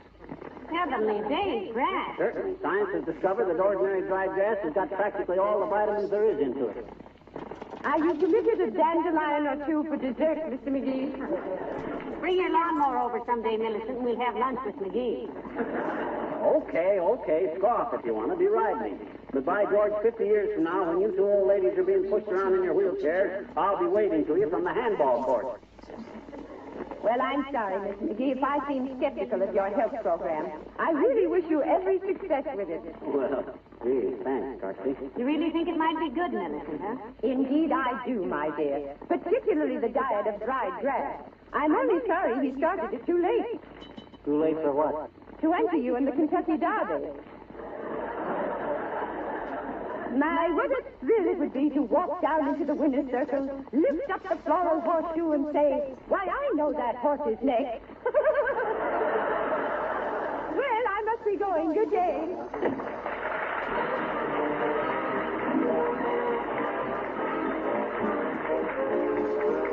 Willie Mills and the orchestra, the King's Men, and One More Dream.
Hey, Molly, it's working. This book is marvelous. Is it, dearie? Yeah. Doesn't seem to me you bought many new places.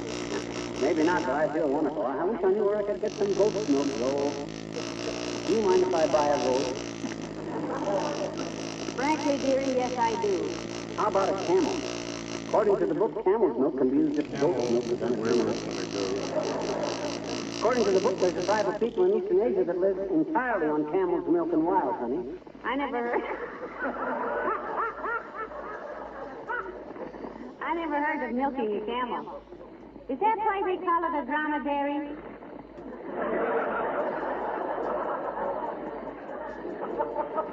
You're thinking of a different kind of a dairy. Besides, camels and dromedaries are two different kinds of animals. What's the difference? One advertises dates and one advertises cigarettes. That's why they have to... Come in. Well, for goodness sake, merely trivia, and so early in the program. Good day, Mrs. McGee. Hello, McGee. Hi, Latrivia, old man. Have a caraway seed. Take two, they're small. No, thank you. You consider caraway seeds a confection by any chance? Well, he's on a new health program, Mr. Mayor. Raw vegetables, seeds, nuts, and goat milk if obtainable, which it doesn't seem to be. It's going to live to be 150 years old by this system, Latrivia. Why?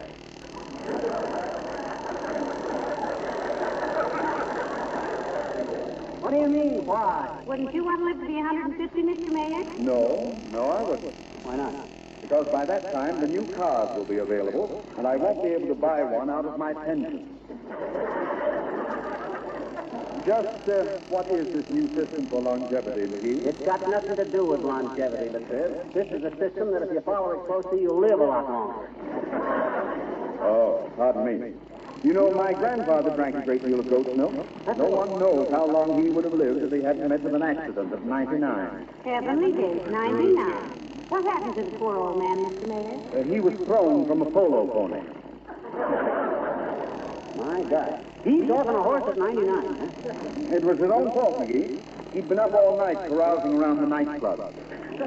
Oh, I warned him, but he said he simply had to do something to forget the pain. The pain of what, Mr. Mayor? He was teething again.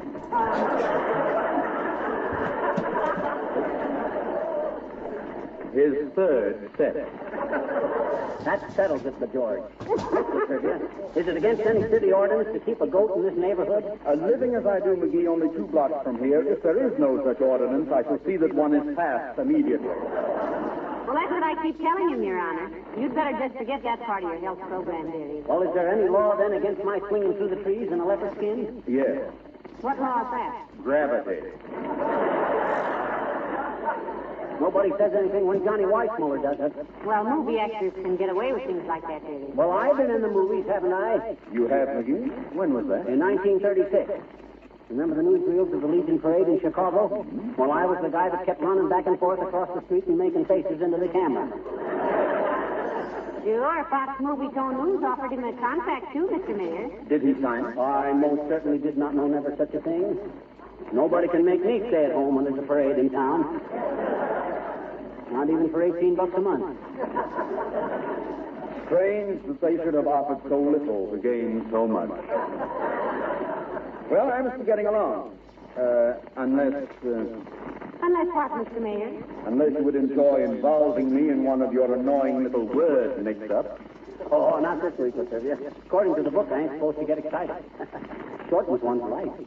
Yes, I've been on the point of murdering you a number of times. Well, good luck with your health system, McGee. Good day.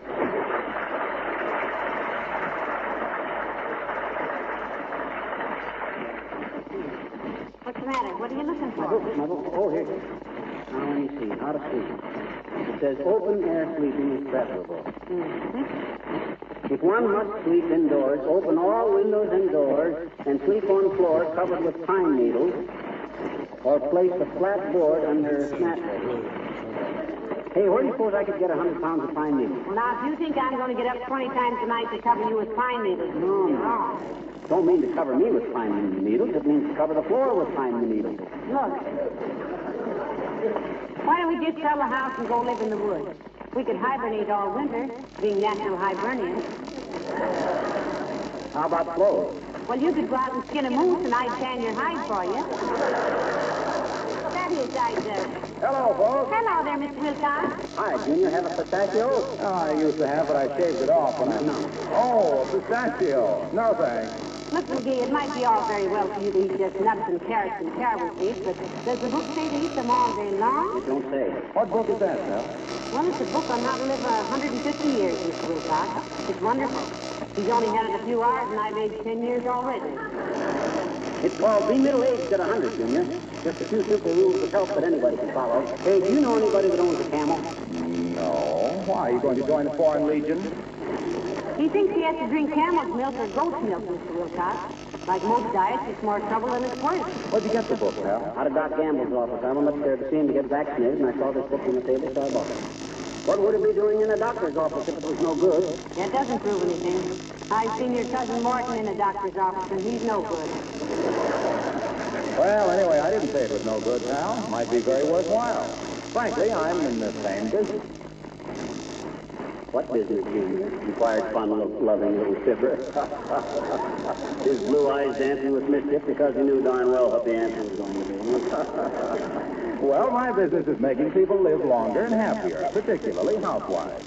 But the minute they start using Johnson's self-polishing glow coat, they have more leisure, more time for fun, frolic, and consequently more happiness. If your little blue eyes are through dancing with Mischief McGee, you can sit this one out. Well, I was merely The reason I say I'm selling longer life is double barrel, folks. I sell longer life to people because it eliminates old-fashioned floor scrubbing. And I sell longer life to Linoleum. Yeah. Because Johnson's Glow Coat protects and preserves it against wear and stuff. Helps restore faded and worn, stuff to its original bright beauty. No rubbing, no buffing. It shines as it does. Still having trouble with that word, Waxy? What word? Linoleum. Certainly not. Say it any time I want it. I don't want it. Now, come, Mr. Wilcox. You'll simply have to get over that. Remember what happened to McGee? He had to give up a good job selling encyclopedias.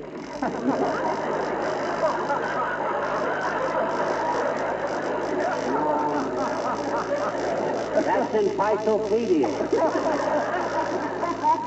Oh, well, I'm not worried. It'll come back to me one of these days. What will? Linoleum.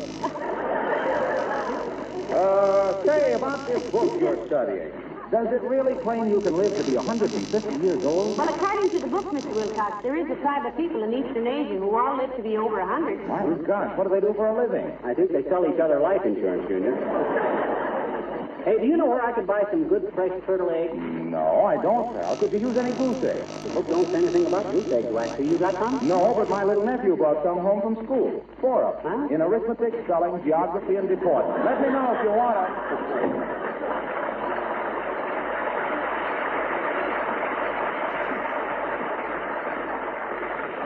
I wonder what school his nephew goes to. Why? I'd like to visit there sometime. Imagine teaching a goose geography. Why not? As I remember, you laid an egg in both history and English. No, that's different. I used to copy all my examinations from the guy in front of me. Remember him, Webster Foote? Oh, sure, old Webb Foot. I wonder whatever became of it. Just in time, didn't it? I don't know where we'd have gone with that one. Come in. Hello, Faith. Oh, hello there, Mr. Wimple. Nice to see you. Hi, Wimp. Have a fig? Good for what ails you, if anything. If nothing does, it soon will if you eat enough of these. No, thank you, Mr. McGee. I'm not eating very much these days. Gaining weight, Mr. Wimple? No, losing teeth, Mrs. McGee. Please? My gosh. You got 4 teeth missing. Oh, they're not missing, Mr. McGee. I know where they are. They're under the desk in our living room. Oh, I'll bet you've been having more trouble with Mrs. Wimple, huh? Oh, yes. A little, Mrs. McGee. She gave me a rabbit punch for Easter. What was she sore about, Wimp? Simply because I brought her a big bouquet of flowers, Mr. McGee. Well, that's a pretty silly thing to be annoyed about, Mr. Wimple. What kind of flowers were they? Lilies. Sweetie Face was taking a nap when I came in, so I just tippy-toed over it, laid them on her chest, and folded her hands over them.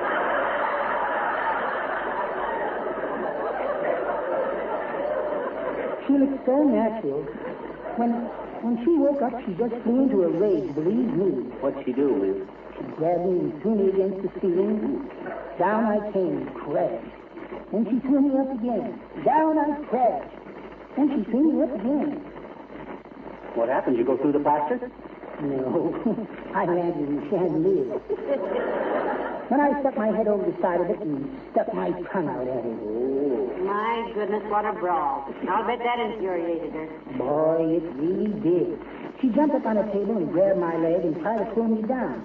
But I fixed that all right, all right. How, Wallace? I took out a light bulb and stuck my tongue in the socket. Ooh.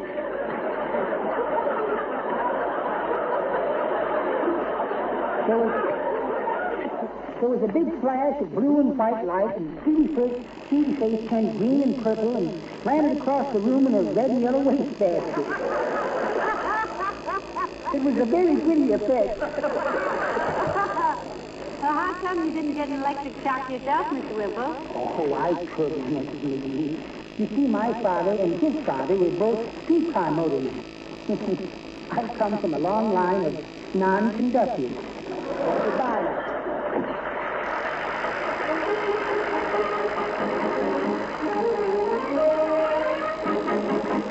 Kingsman and Ezekiel saw the wheel.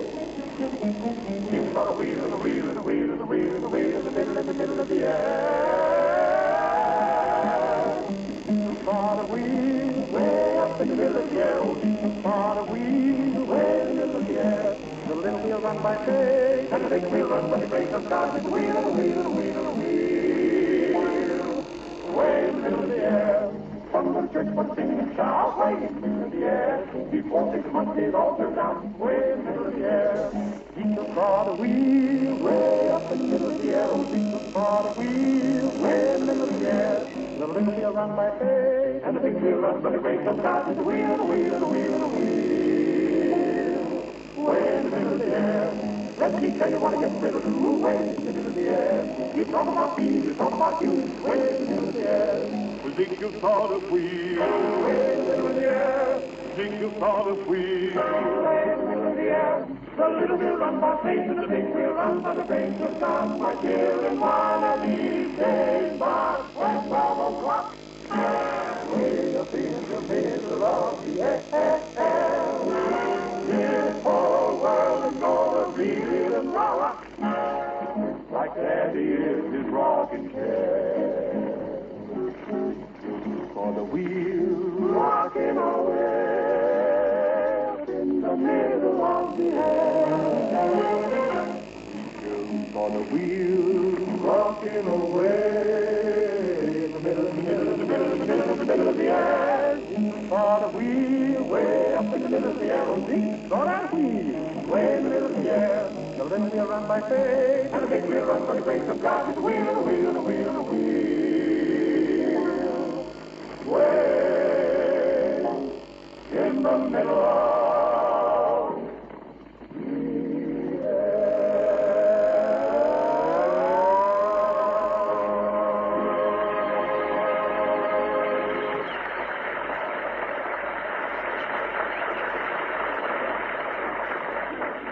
Okay, you haven't, eh? You got any idea where I might get some? Haven't, eh? Okay, thanks anyway. What are you trying to get, McGee? Goat's milk. Let me make one more call.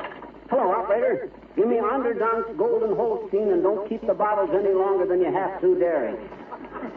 That's right, I'll test. Oh, hi, Mert. Oh, dear. How's every little thing, Mert? Is it? What's that, Mert? Your brother. Got a job with the United Nations organization, eh? Doing what, Mert? Oh, well, that must keep him fairly busy. What does he do, dearie? He opens the door when the Russians walk out.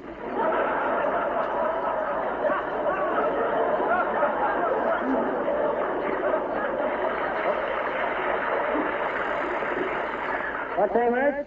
Oh, well, never mind. I'll call later. Boy, I can't locate any goat's milk anywhere. Well, maybe you should call it. Come in. Oh, hello there, Dr. Gamble. Hello, Molly. Good day, shortening bread.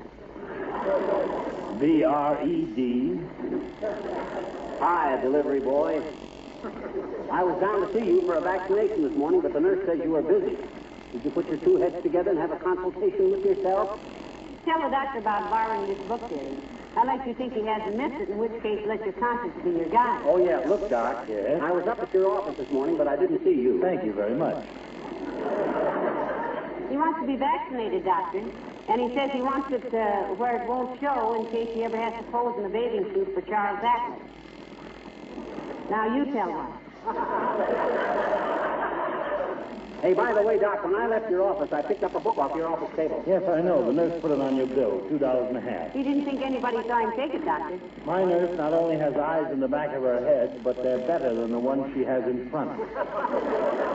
Well, you got a lot of moxie, you big tummy thumper, charging me $2.50 for a little skinny book like that. Like what? I don't even know what book you stole. He just borrowed it, Doctor. He's very conscientious about borrowed books. My goodness, he knows to the exact dollar how much he owes the public library on Anthony Adler. The book, Doctor, is called Be Middle-Aged at 100. It's all about how to live to be 150. Did you realize there's a tribe of people in eastern Asia who live simply on wild honey and camel's milk? No, but I have a patient who has lived for 15 years on just nuts and dates. Really, Doctor? What does he do? He runs an escort bureau.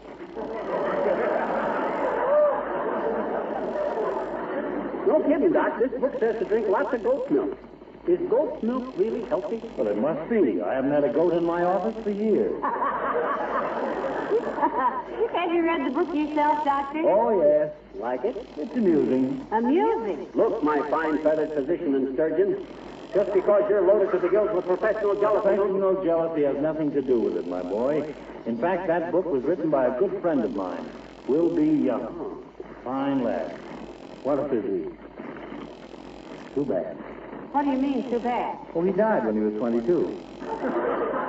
Simply keeled over while milking a goat. What's the matter, McGee? Why are you looking at me like that? Well, I was just wondering if you'd like to join us for dinner, Doc. We're going out for some chili con carne. Aren't we, Molly? Are we? Sure.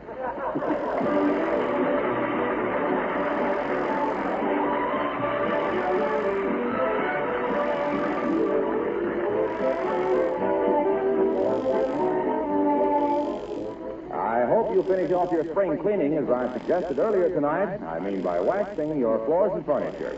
When you step back and admire that wax polished beauty, you'll certainly be glad you did. And while you're about it, don't forget that Johnson's Wax has 100 extra uses. All through your home, you'll find many things that grow lovelier with every wax application. You'll have picture frames whose richly polished beauty performs miracles for your walls and pictures. Your leather luggage will have a handsome, glowing luster and be protected, too, against scratches and scuffs. You'll have window sills that'll laugh at sudden showers and ornaments and lampshades that sparkle with new beauty. Yes, all these things and many more when Johnson Wax will add immeasurably to the charm of your home. And remember, the shining beauty of a waxed home reflects your good taste. Be sure to get Johnson's Wax, though, paste, liquid, or cream.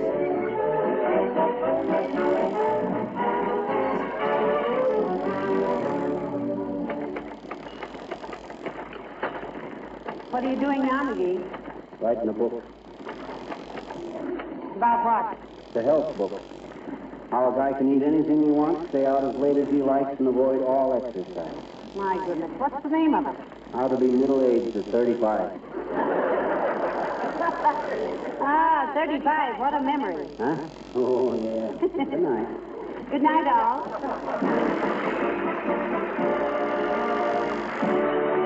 This is Harlow Wilcox speaking for the makers of Johnson's Wax products for home and industry, inviting you to be with us again next Tuesday night. Remember, daylight saving time goes into effect in certain areas next week. This may change the time at which Fibber McGee and Molly are heard in your community. So please check your local paper for the time at which this program will be heard next Tuesday night and each week thereafter. Good night. This is NBC, the National Broadcasting Company.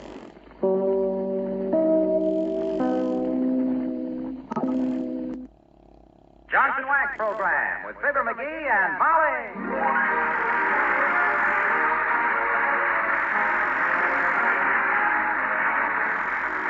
The makers of Johnson's Wax products for home and industry present Fibber McGee and Molly with Bill Thompson, Gail Gordon, Arthur Q. Bryan, Lee Benaderet, and me, Harlow Wilcox. The script is by Don Quinn and Phil Leslie. The music by the King's Men and Billy Mills Orchestra.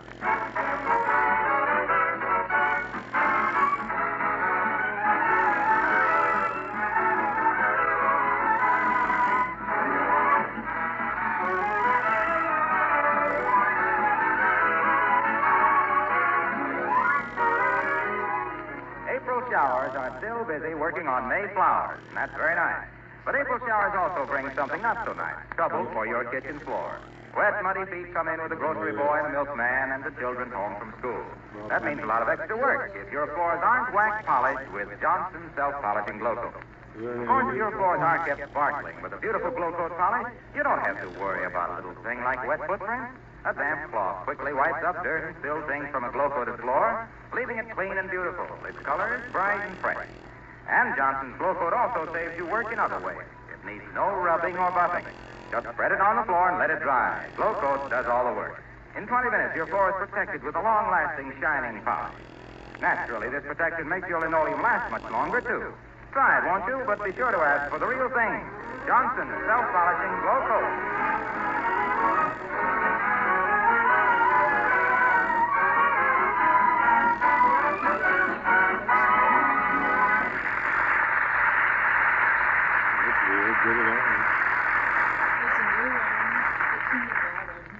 wise woman who knows how to turn off the heat when her husband comes to a boil. Listen to Mrs. McGee of 79 Wistful Vista lowering the flame under her so-called better half as we join Fibber McGee and Molly.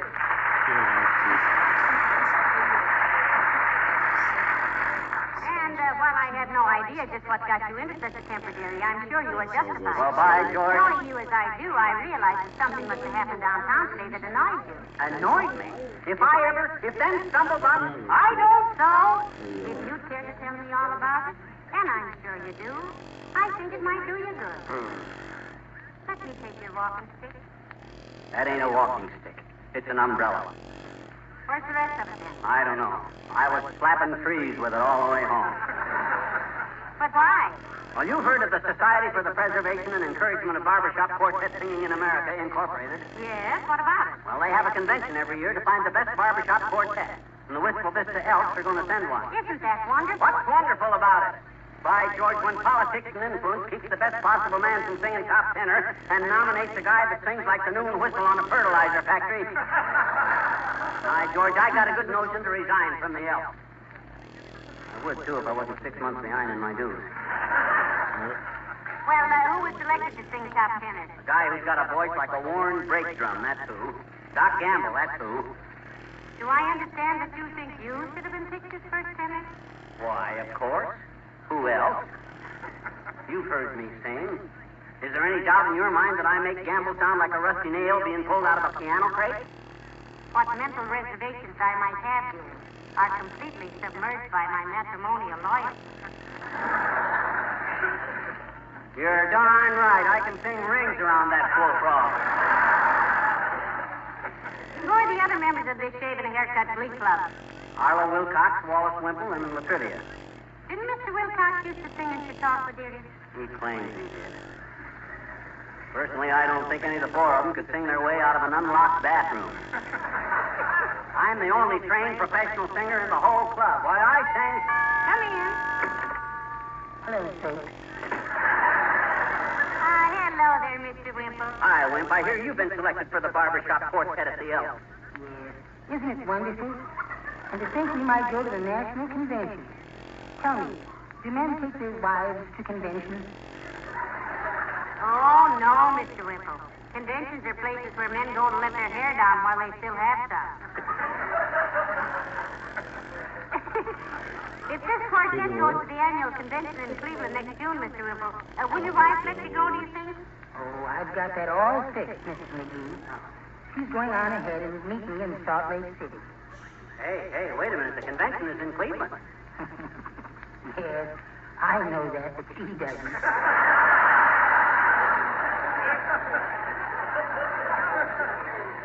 Well, it's too bad she isn't more reasonable, Mr. Wimple. Doesn't she love you? Oh, I think she does, Mrs. McGee, in her big old quiet way. Yesterday, when we were walking along the street, she suddenly reached down and chucked me under the chin. Did she really, Wimp? Yes, under the chin of a horse that happened to be passing by. Heavenly days, Mr. Wimple. Were you trampled underfoot? No, I was awfully lucky about that, I guess. I recognized the horse immediately as one I used to bet on at the races. So quick as a flash, I reached up and put a $2 bill on his nose, and he stopped dead. I knew what the beast would do if I had any money on him. Well, see you later, folks.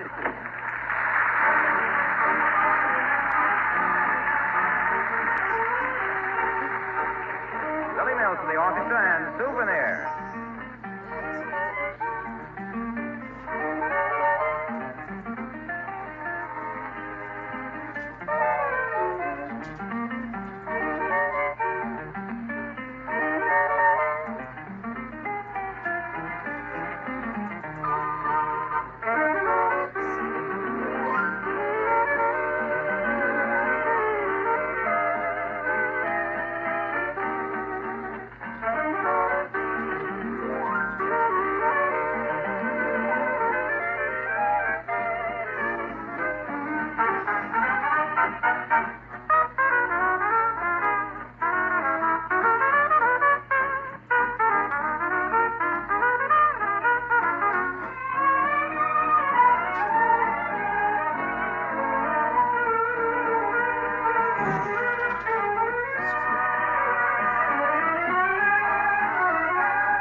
lopsided wide dice, picking a Johnny One note like Doc Gamble instead of a natural tenor like me.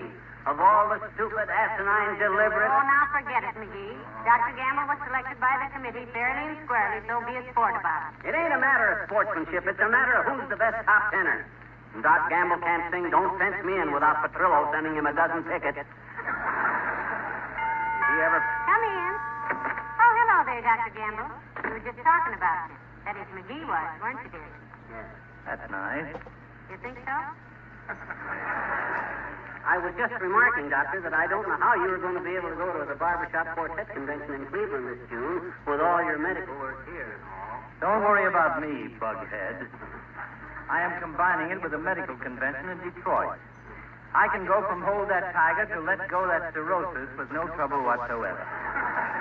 Himself here has generously suggested to me that if you found you couldn't make it, Doctor, he might fill in for you. He sings tenor too, you know. Does he indeed? You know darn well I do, you big four-flusher. And if it hadn't been for rank favoritism... what am I saying? You sing a lot better than I do, Doc. That's what everyone says. Let's hear a little sample of your work, Doctor. I'll be glad to accompany you on the piano. Yes, he used to teach piano in Peoria, Doc. John Charles Thomas studied with me, Doctor. Did he really? Not he, they. John Hanson, Charles Mikowski, and Thomas Longley. With what I taught them, they've really made good. Are they singers? No, they're piano movers. Do these barbershop quartets have names, boys? Oh, sure. They've had some wonderful names at them conventions. There was the Wait Till You Hear Us For, The Cleft Dwellers, the Shaving Mugs. The name I always liked was the We Often Wonder What We're Singing For. And incidentally, Molly, the use of a piano is forbidden. Heavenly days, even for rehearsing? Yep, so Doc's got to get used to just the pitch pipe. As it happens, Darrell Smith, I got my old pitch pipe right here with me. Is that thing supposed to give a pitch? Yep. I can strike a truer note than that by snapping my garter. Oh, I think that's a pretty true note myself, Doctor. Trouble with you, Lancelot, you're tone deaf. And I can fix it. How, Chiselwit? I'm going to train you. You train me? Isn't that a little like Mickey Rooney training Lionel Barrymore? Now, don't brush it off, Doctor. McGee was a public entertainer, you know. He really knows quartet singing, he said. Well, never let it be said that I was allergic to education. What would you suggest, Bucklewart? Well, first, Doctor, give me a good, sweet, clear tone. Take the minute. Dear old girl, the robin sings above. You gotta loosen up, old man. What? You ain't getting any emotion into it. Look, maybe we make you nervous. We make him nervous. Well, what am I supposed to do? Take this pitch pipe. And believe me, you're the only guy in this whole world I'd lend it to. That's what I think of you. You know what I think of you? No, and I don't want to. It might embarrass you. You said it, dearie. Now, look, Doc, take this pitch pipe, see, and go into the dining room, shut the door, and practice getting off to a clean start. Like this. Dear old girl, the robin sings above you. Get the idea? Boy, I've done you an injustice. You have a very good voice. Thanks very much. If I begin to disturb you, let me know. McGee, I'm proud of you. Huh? What for? I think it's wonderful how you conquered your resentment and acted like a sportsman. Oh, shut it. It's nothing that any red-blooded American boy wouldn't do if he had the idea in the back of his mind that I got.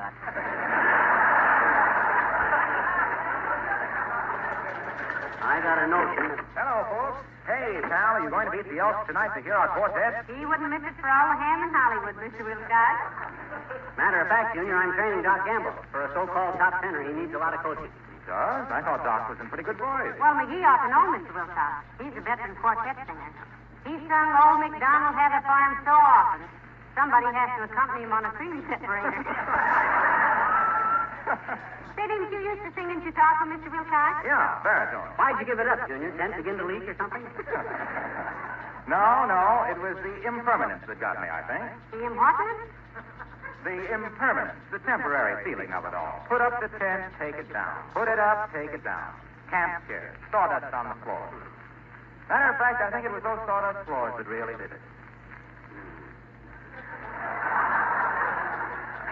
What do you mean, Junior? Said he, winking slyly at his wife. Well, every time I go home and see our beautiful waxed floors and furniture, the more unhappy I got with Kensville. Then I got a job selling Johnson's wax, and I've been happy ever since. I know exactly how you feel, Mr. Wilcox. I never got the artistic satisfaction out of singing that I do out of a cleaning Johnson wax floor, or woodwork that glistens with cleanliness and cheerfulness. Johnson's wax? Yeah. I may have given enjoyment to a few people with singing, although opinions on that are not what you might call unanimous. But nobody has ever been disappointed by Johnson's wax. The way it protects and preserves things against dust and dampness. And the feeling of good housekeeping and hospitality it gives a home. Say, McGee, how does the second... Oh, hello there, Harlow. Hi, Doc. I hear Fibber is coaching you. Getting along all right, Doctor? Yes, but I better quit now. I've got some office calls. Oh, no, you don't, Doc. You ain't doing this just for me. You know you're in this for the elf. And for the old hometown. Yes. You get right back in there and stay with it. Hey, wait a minute. Let me hear your tone. Okay. Dear old girl, the robin sings above you. I think that's splendid, McGee. Well, that's great, Doc. It's better, Doc, but it ain't right yet. Bring them tones up. Clear, pear-shaped tones. Yours are more like a pineapple. And another thing, you don't enunciate distinct. Don't say the robin sing above you. Say the robin sings above the you. Now get with it, kid. Okay. Dear old girl, Robin. He's coming along nicely, don't you think, McGee? Everything will be okay when I get through with him. You gotta go, Junior? Yes, I do. See you at the Elks tonight, eh? Hey, what's a good hotel in Cleveland? Oh, there's several good ones. Why, you going there? Well, I'm not sure yet, Waxy. May have to go there on business this summer. Hey, you got a good name for your quartet? No, not yet. I suggested the S.C. Johnson & Son Incorporated, makers of wax polishes for home and industry quartet. But nobody seemed to go for it. I don't know why. Well, I'll see you tonight. He doesn't know why. Say, has he got a pretty good baritone voice, McGee? Frankly, it's brutal. In fact, they named a Broadway play after it. What was that? The Voice of the Turtle. Well, how about Mr. Wimple as the lead? Wimple, he's the worst of the lot. He sings like the dentist was working on his teeth. You seem to have a rather low opinion of the whole group. I'd like to have the money that they could sue me for if I published it. There ain't a voice in the lot that I'd hire to blow up balloons with. Even Mayor Latrivia singing bass? Well, Latrivia ain't so bad. But he's like all bass singers. He gets peeved if every other song ain't a sweep in the D. He thinks singing isn't artistic unless it sounds like somebody had fell down a well. Well, I'm afraid you're a little super critical, dearie. Come in.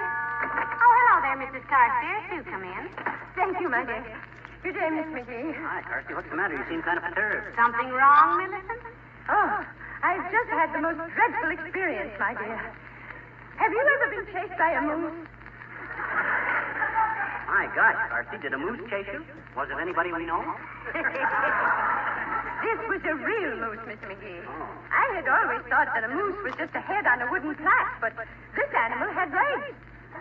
It might interest you to know that I have spent almost all morning in a pine tree. Heavenly days, Millicent. Where were you? How did it happen?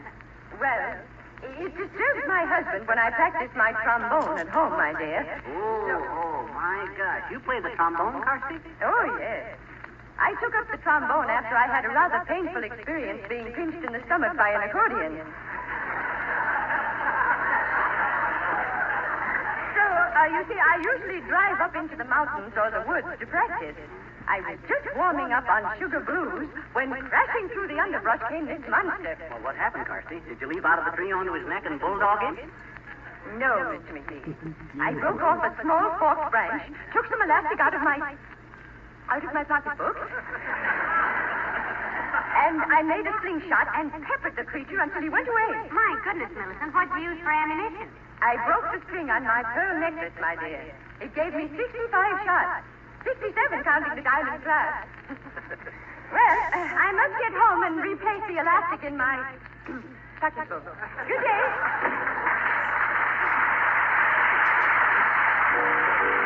Amen, sing. Down a humming on the honeysuckle vine. Sleep, Kentucky babe.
just want to send a quartet to the SCB WXYZ JPSDBG convention.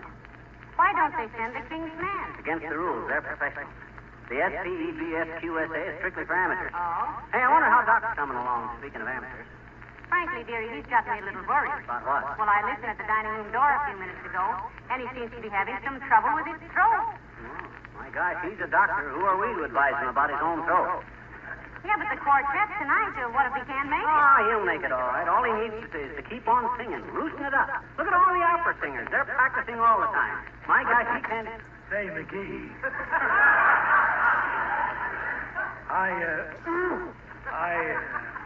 the matter, Doc? I think I'd better. Think I've had enough practice if I'm going to be any good tonight. Don't you? Well, McGee, maybe he has better rest a while. Well, gee whiz, I'm no slave driver. I'm no Simon McGee. If he needs a rest, he can have it. I got to be sure it's necessary. Give me a sample, Doc. Okay. Dear old girl. The robin.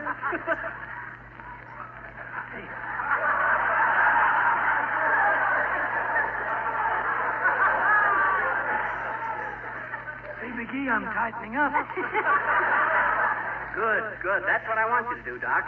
You keep it up for another half an hour and you'll be singing like Crosby. Yeah, but McGee, he might strain it. He already sounds like Andy Devine with a tight collar. Look, you kids, what are the vocal cords? They're muscles. What do you do to develop muscles? You exercise them. Stay with it, Doc. Remember, this is for the old hometown, boy. We're depending on you, fella. Don't let the old lodge down. Yes, but Now, you get back in the dining room there and give it another 20 minutes. Yeah, but... And don't baby yourself, see? Sing loud, pear-shaped tones. Right from the diagram. Now, go on. Oh, okay. Dear old girl. Say, McGee, are you sure you're giving him good advice? My dear girl, I know what I'm doing. With my vocal experience, I got... Say, do you know what Lawrence Tibbett said to me one day in the old auditorium theater in Chicago? No, what'd he say? He said, "Where's the gentleman's lounge?"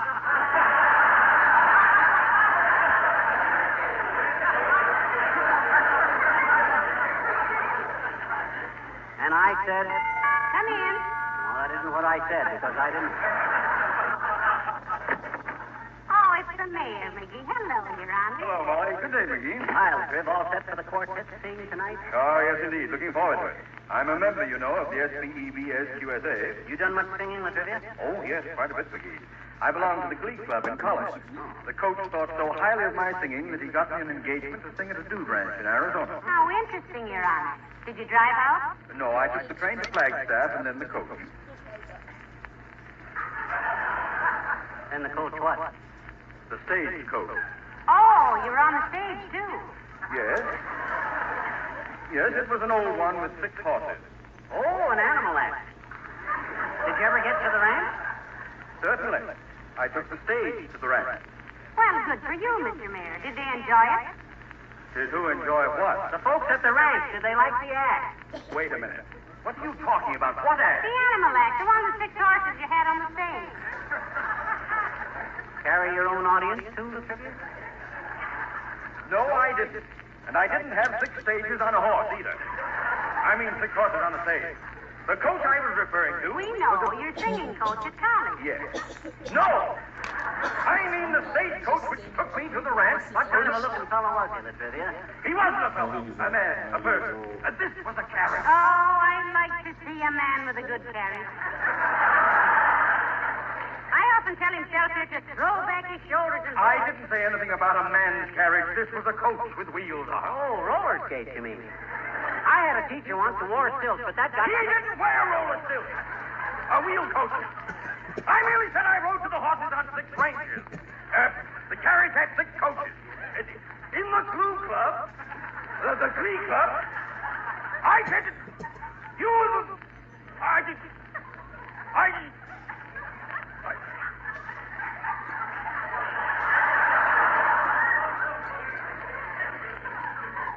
McGee. Yeah? remember that traffic ticket you wanted me to fix? Oh, yes, Your Honor. Did you fix it? No, but I will. I think I can fix it so you'll get at least 90 days. Good afternoon.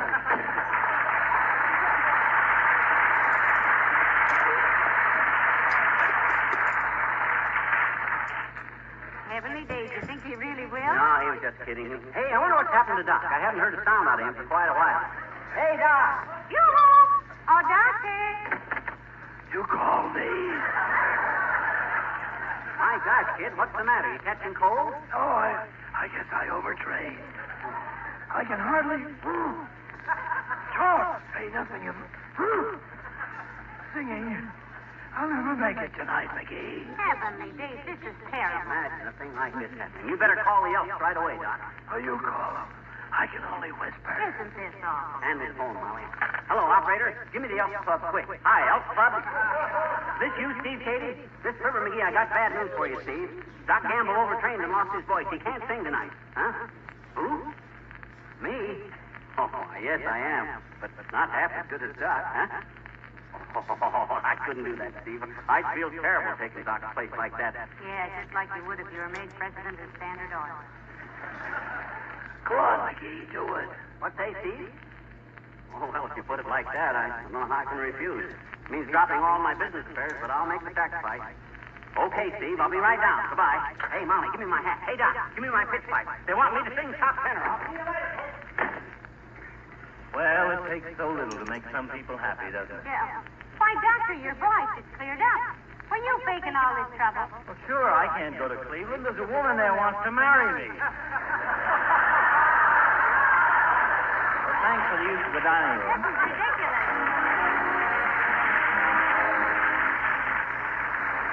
Have you noticed all the car owners these days out polishing up the old bus for summer? Well, you'll be doing yours soon, I imagine. Don't forget that Johnson's Car New can save you time and also a lot of unnecessary work. Car New not only makes even an old model car shine like new, it's really easy to use, too. There's none of that tiring, hard rubbing with Car New. You see, Johnson's Car New is a special wax-fortified liquid polish that does two jobs at once. It both cleans and polishes in one application. You apply it, rubbing only hard enough to loosen the old surface dirt. Then you let it dry to a white powder. When you wipe off this powder, dirt and road grime go right along with it. And man, oh man, your car really shines. Why don't you try Car New? You and your family will get far more pride and pleasure out of driving a clean, sparkling car. And when you do finally get that brand new model, you'll rate a better trade-in value.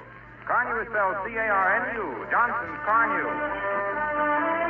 Ladies and gentlemen, the Society for the Preservation and Encouragement of Barbershop Quartet Singing in America, Incorporated, is a very real and wonderful national organization. It has given pleasure and entertainment to millions, rich and poor, and young and old. Our best wishes. And we hope you have a very successful convention in Cleveland next June. Good night. Good night, all. Wilcox, speaking for the makers of Johnson's Wax Products for Home and Industry, inviting you to be with us again next Tuesday night. Good night. This is NBC, the National Broadcasting Company.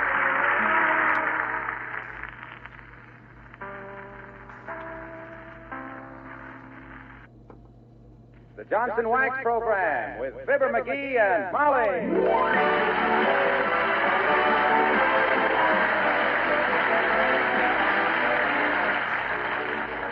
The makers of Johnson's Wax Products for Home and Industry present Fibber McGee and Molly with Bill Thompson, Gail Gordon, Arthur Q. Bryan, B. Benaderet, and me, Harlow Wilcox. The script is by Don Quinn and Phil Leslie. The music by the King's Men and Billy Mills Orchestra.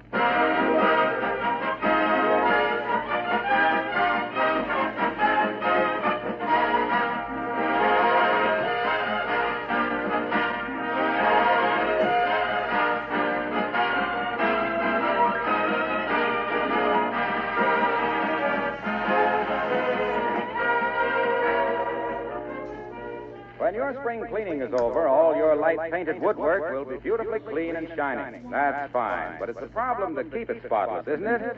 If you wash and scrub woodwork too often, you may injure the finish. What's the answer? Why, Johnson's Cream Wax, that newest Johnson's Wax polish, especially designed for furniture and light woodwork.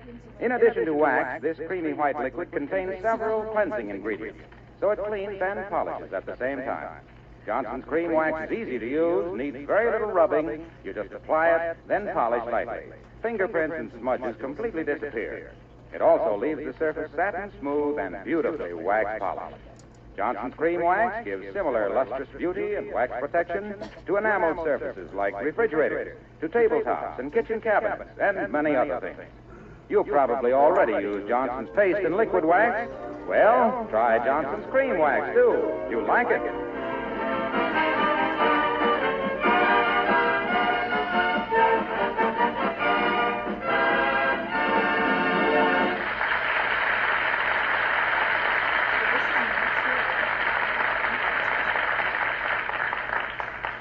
The time, early morning. The cast, Mrs. McGee, a charming housewife, her husband, a rather dreary character, and a large, wet fish, wearing an expression of surprise and horror.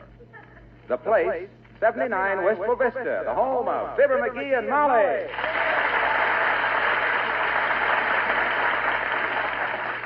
Look at that fish, will you? A 10-pounder if he weighs an ounce. And I caught her. Look at him. You look at him, dearie. A defunct fish has no beauty for me. They all have a look in their eyes like a head waiter who's just been tipped 10 cents. Well, it's beautiful to me, baby. Lying there in that sink is the toughest, fighting, the smartest bass that ever had his picture on a hardware calendar. Old Muley, the demon of Dugan's Lake. Old what? Old Muley.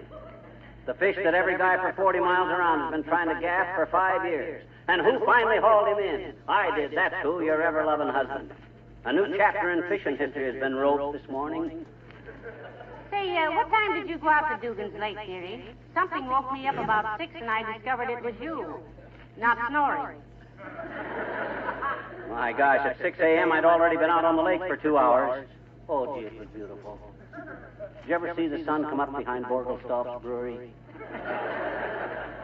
No, I never did, sweetheart. And to think I was the only fisherman in town with ambition and energy enough to get out before daybreak. You want to hear how I landed him? Okay, well, so there I was, sitting in a rowboat. When all of a sudden I heard a big splash. Old Muley. No, my lunch. It fell overboard. Tough luck. No, it was a stroke of fortune. Old Muley went after them jelly sandwiches like Congress after Chester Bowls. That kept old Muley hanging around my boat, you see. Too bad you didn't have some hot dogs with a pickerel in the middle and the mustard, etc. Well, sir, I eased my line gently over the side. I eased my line over the side and whammo, old Muley struck. What for, shorter hours and longer worms?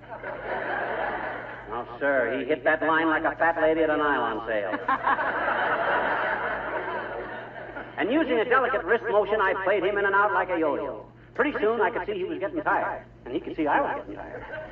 It was a battle of strength and wit. Well, knowing how it came out, this is sort of like sitting through a movie the second time. Well, sir, there I was, sitting there in the boat, and suddenly it was all over. There he was in the bottom of the boat. There was tears in my eyes, and there is now, too. I was all choked up. I could hardly speak. Well, you're very emotional about catching a mere fish. It wasn't emotion. In the excitement, I'd swallowed my cigar butt. Anyway... Come in. Hello, folks. Anybody home? Hello, Mr. Wimple. Come on out and have a cup of coffee. No, thank you, Mrs. McGee. I see you have the same trouble with the city water we do. Imagine a fish that big coming out of the faucet. That fish, Wallace, my lad, did not come out of the faucet. He come out of Dugan's Lake. That is old Muley, the biggest, gamest bass that ever thumbed his gills at a fisherman. This is the opening day of the season, you know, Mr. Wimple. My goodness. So that's what Sweetie Face meant. What do you mean? Sweetie Face, that's my big old wife, told me just this morning, Wallace, you poor fish, she said, you'd better stay in the house for a few days, she said. But then she was a little annoyed with me at the time, I suppose. Why was she, Mr. Wimple? Oh, just because I made a teensy little joke. She was doing some weightlifting, and her forehead was all perspiration, and I came in and said, hello, sweaty face.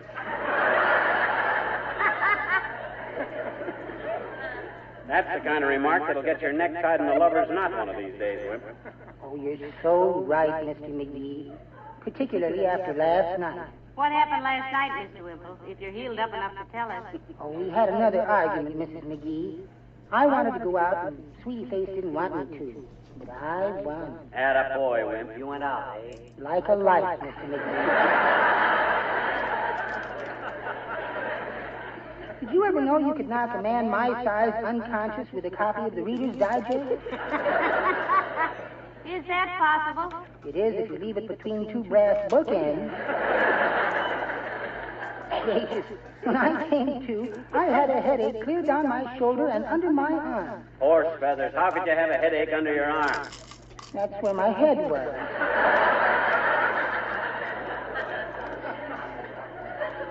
My, that is a big mackerel you caught, Mr. McGee. That is not a whimperel, Mr. Mackerel. I mean mackerel, Mr. Wimple. It's a bass. Isn't it a beauty? Yes, I suppose so, but would you mind turning it the other way? It's got a look in its eye like Sweetie Face when she catches me shaking my piggy bank. Are you going to cook it tonight? Cook it? We don't cook this fish, Wimp. It's going to be mounted on a plaque and hung over the mantel.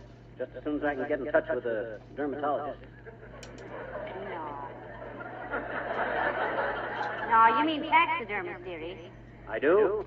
I thought a taxidermist was a guy that stood out in front of a hotel with a whistle and stuffed people into cabs.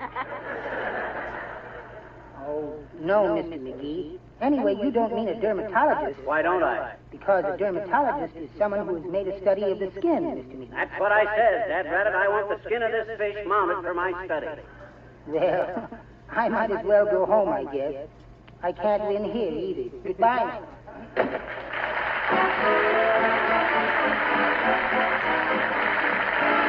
Willie Mills Orchestra, the King's Men, and all the cats join in.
Play your favorite dear. When you dance with the Bobby Sox, you dance at your own risk. Rip. Everybody swing and swing till the rafters ring and all the cats join in.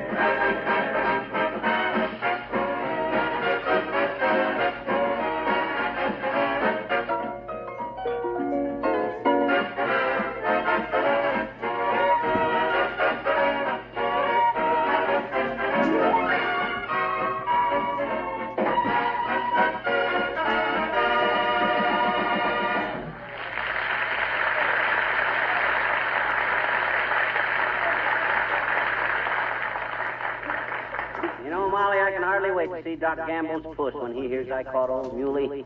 Incidentally, I hope you don't plan to leave that fish lying in my kitchen sink all day. Oh, I just want to leave it there till the photographer gets here. You see, Till who gets here? The photographer from the Whistle Vista Gazette.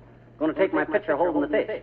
I think if I sit here and hold it on my lap and you stand behind me with your hand on my shoulder and a proud look on your face...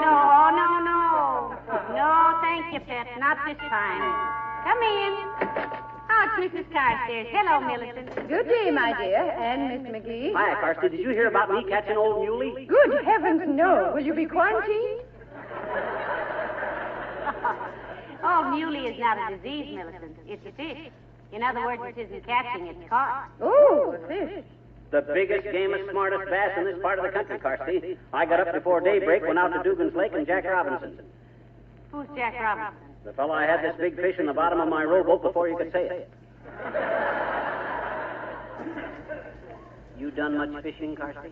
Oh, some, Mr. McGee. Mostly deep-sea fishing. Oh. One year, Mr. Carstairs and I brought home a live octopus we'd captured. We kept it in a pool in the backyard. Heavenly days, an octopus is a rather odd sort of pet, isn't it, Millicent? Oh, this was a very intelligent creature, my dear. But it seemed to be at such a loss to know what to do with those 8 long arms that Mr. Carstairs taught it to play 2 tables of bridge. Oh, now, Millie. Oh, it's a fact, Mr. McGee. It was simply amazing to see the ungainly thing shuffle and deal. I suppose the 2 arms that were playing dummy passed the time of the game of cribbage. No, dominoes, my dear. 3 decks of cards were too confusing. Whatever happened to him, Carsey? I presume it was a him. Well, we think it was a female, Mr. McGee. It was always throwing kisses to the garden. We finally had to dispose of her. Shoot her, Millicent? Oh, no, my dear. Not that handsome, intelligent creature. We sold her to the Chicago police, and she's now directing traffic at State and Madison. Well, this has all been very interesting. At least to me. So nice to have seen you. Good day.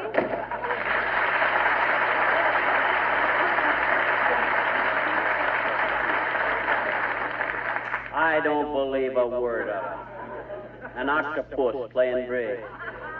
I can't even play bridge very good myself. Now, don't you say that, dearie. I don't know anybody who plays bridge more like an octopus than you do. Gee, honest? Cross my heart, when you get to dealing and reaching for the salted nuts, adjusting the lights, straightening the legs of the table, and passing the cigars all at the same time, I'd swear you had 8 arms. Yeah, but I don't... Come in. Well, hello there, Dr. Gamble. Hello, Molly. Hello, Jam Face. Good morning, Lancelot. I'm glad you called because I have a very important announcement. And usually people don't announce things to a doctor. He announces things to them. Well, get with it, Gabby. Okay. Now, look, Fatso, you know what I did this morning? I went out to Dugan's Lake, and with the skilled patience and fortitude for which I am noted, I caught the biggest bass in inland waters, Old Muley. Well, that isn't such a thing. You did what? He caught old muley, Doctor. It's out in the kitchen sink, packed in ice cubes, which are melting slightly faster than our refrigerator can make it. And if you're a good boy, little iodine, I might take you out in the kitchen and unveil it, so what's the matter? Now, let me get this straight, you little bandit, you poacher. You went out this morning and caught the big bass. That he did, Doctor, that he did. Well, of all the dirty, double-crossing, illegal, low-down, unsportsmanlike... What's so unsportsmanlike and illegal about beating you guys to Old Muley on the first day of the season, you big sorehead? If I'm ambitious... Look, what day is this? May the 7th, Doctor. He knows very well what day it is, Molly. He knows the fishing season opens today. Yes, at midnight. At midnight. At midnight. Oh, my gosh, I thought it was... You are in trouble, Buster. Oh. Heavenly days, this is terrible. Doctor, is there any way you can give artificial respiration to a fish? Is it too late to...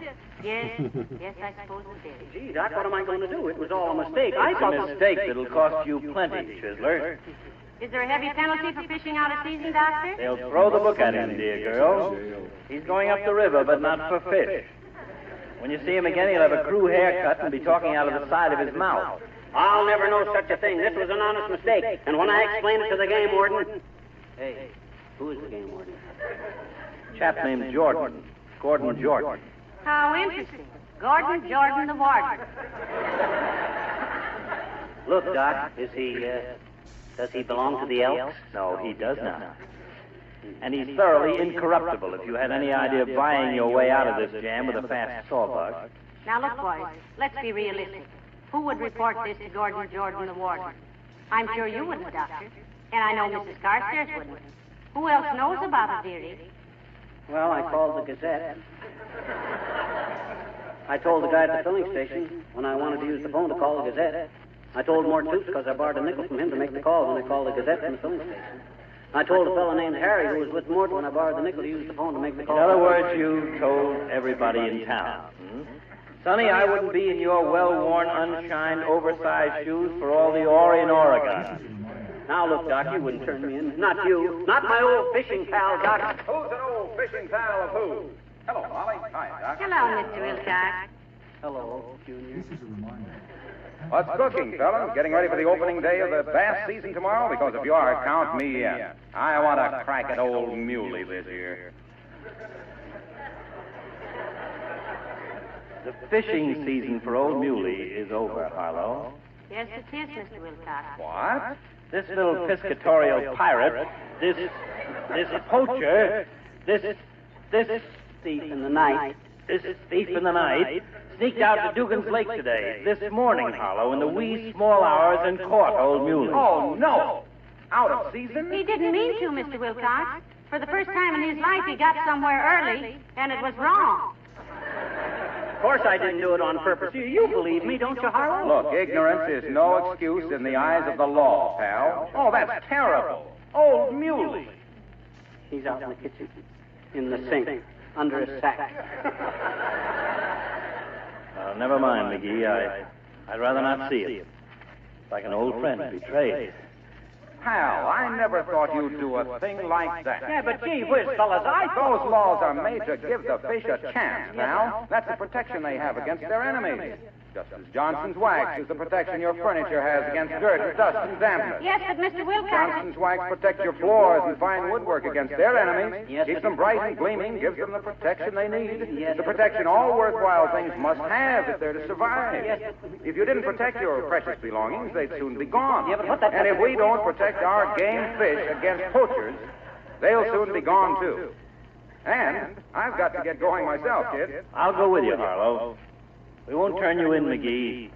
That's up to your conscience. Doggone it, my conscience is clear. I just made a mistake, that's all. I hope the judge sees it that way. Oh, dear. Well, look, pal, don't you worry about having to spend any time in a dark, dingy old jail cell. I can at least keep you from that. You can, Waxy? Well, gee, that's mighty nice. Sure, I'll send you a couple of cans of Johnson's wax. You can have the brightest, shiniest cell in a couple of days that anyone ever served 6 months in. So long, Molly.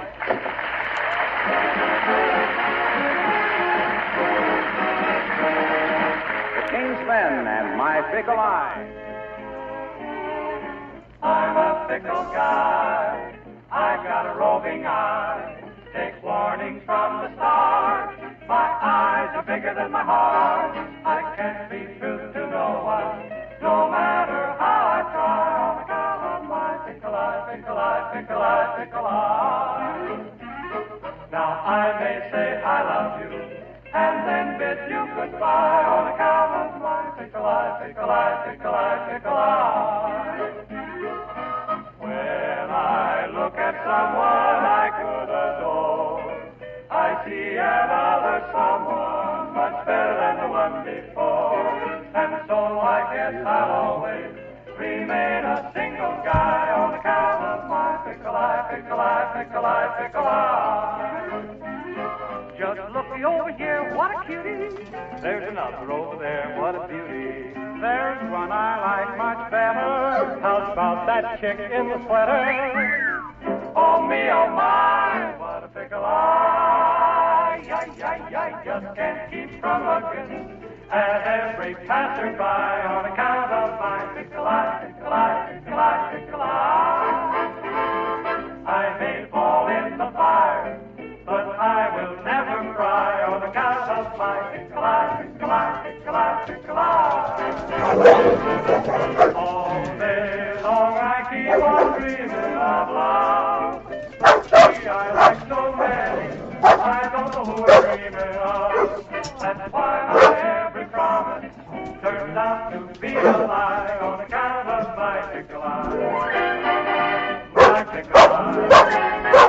My fickle eye, fickle eye, fickle eye, fickle eye.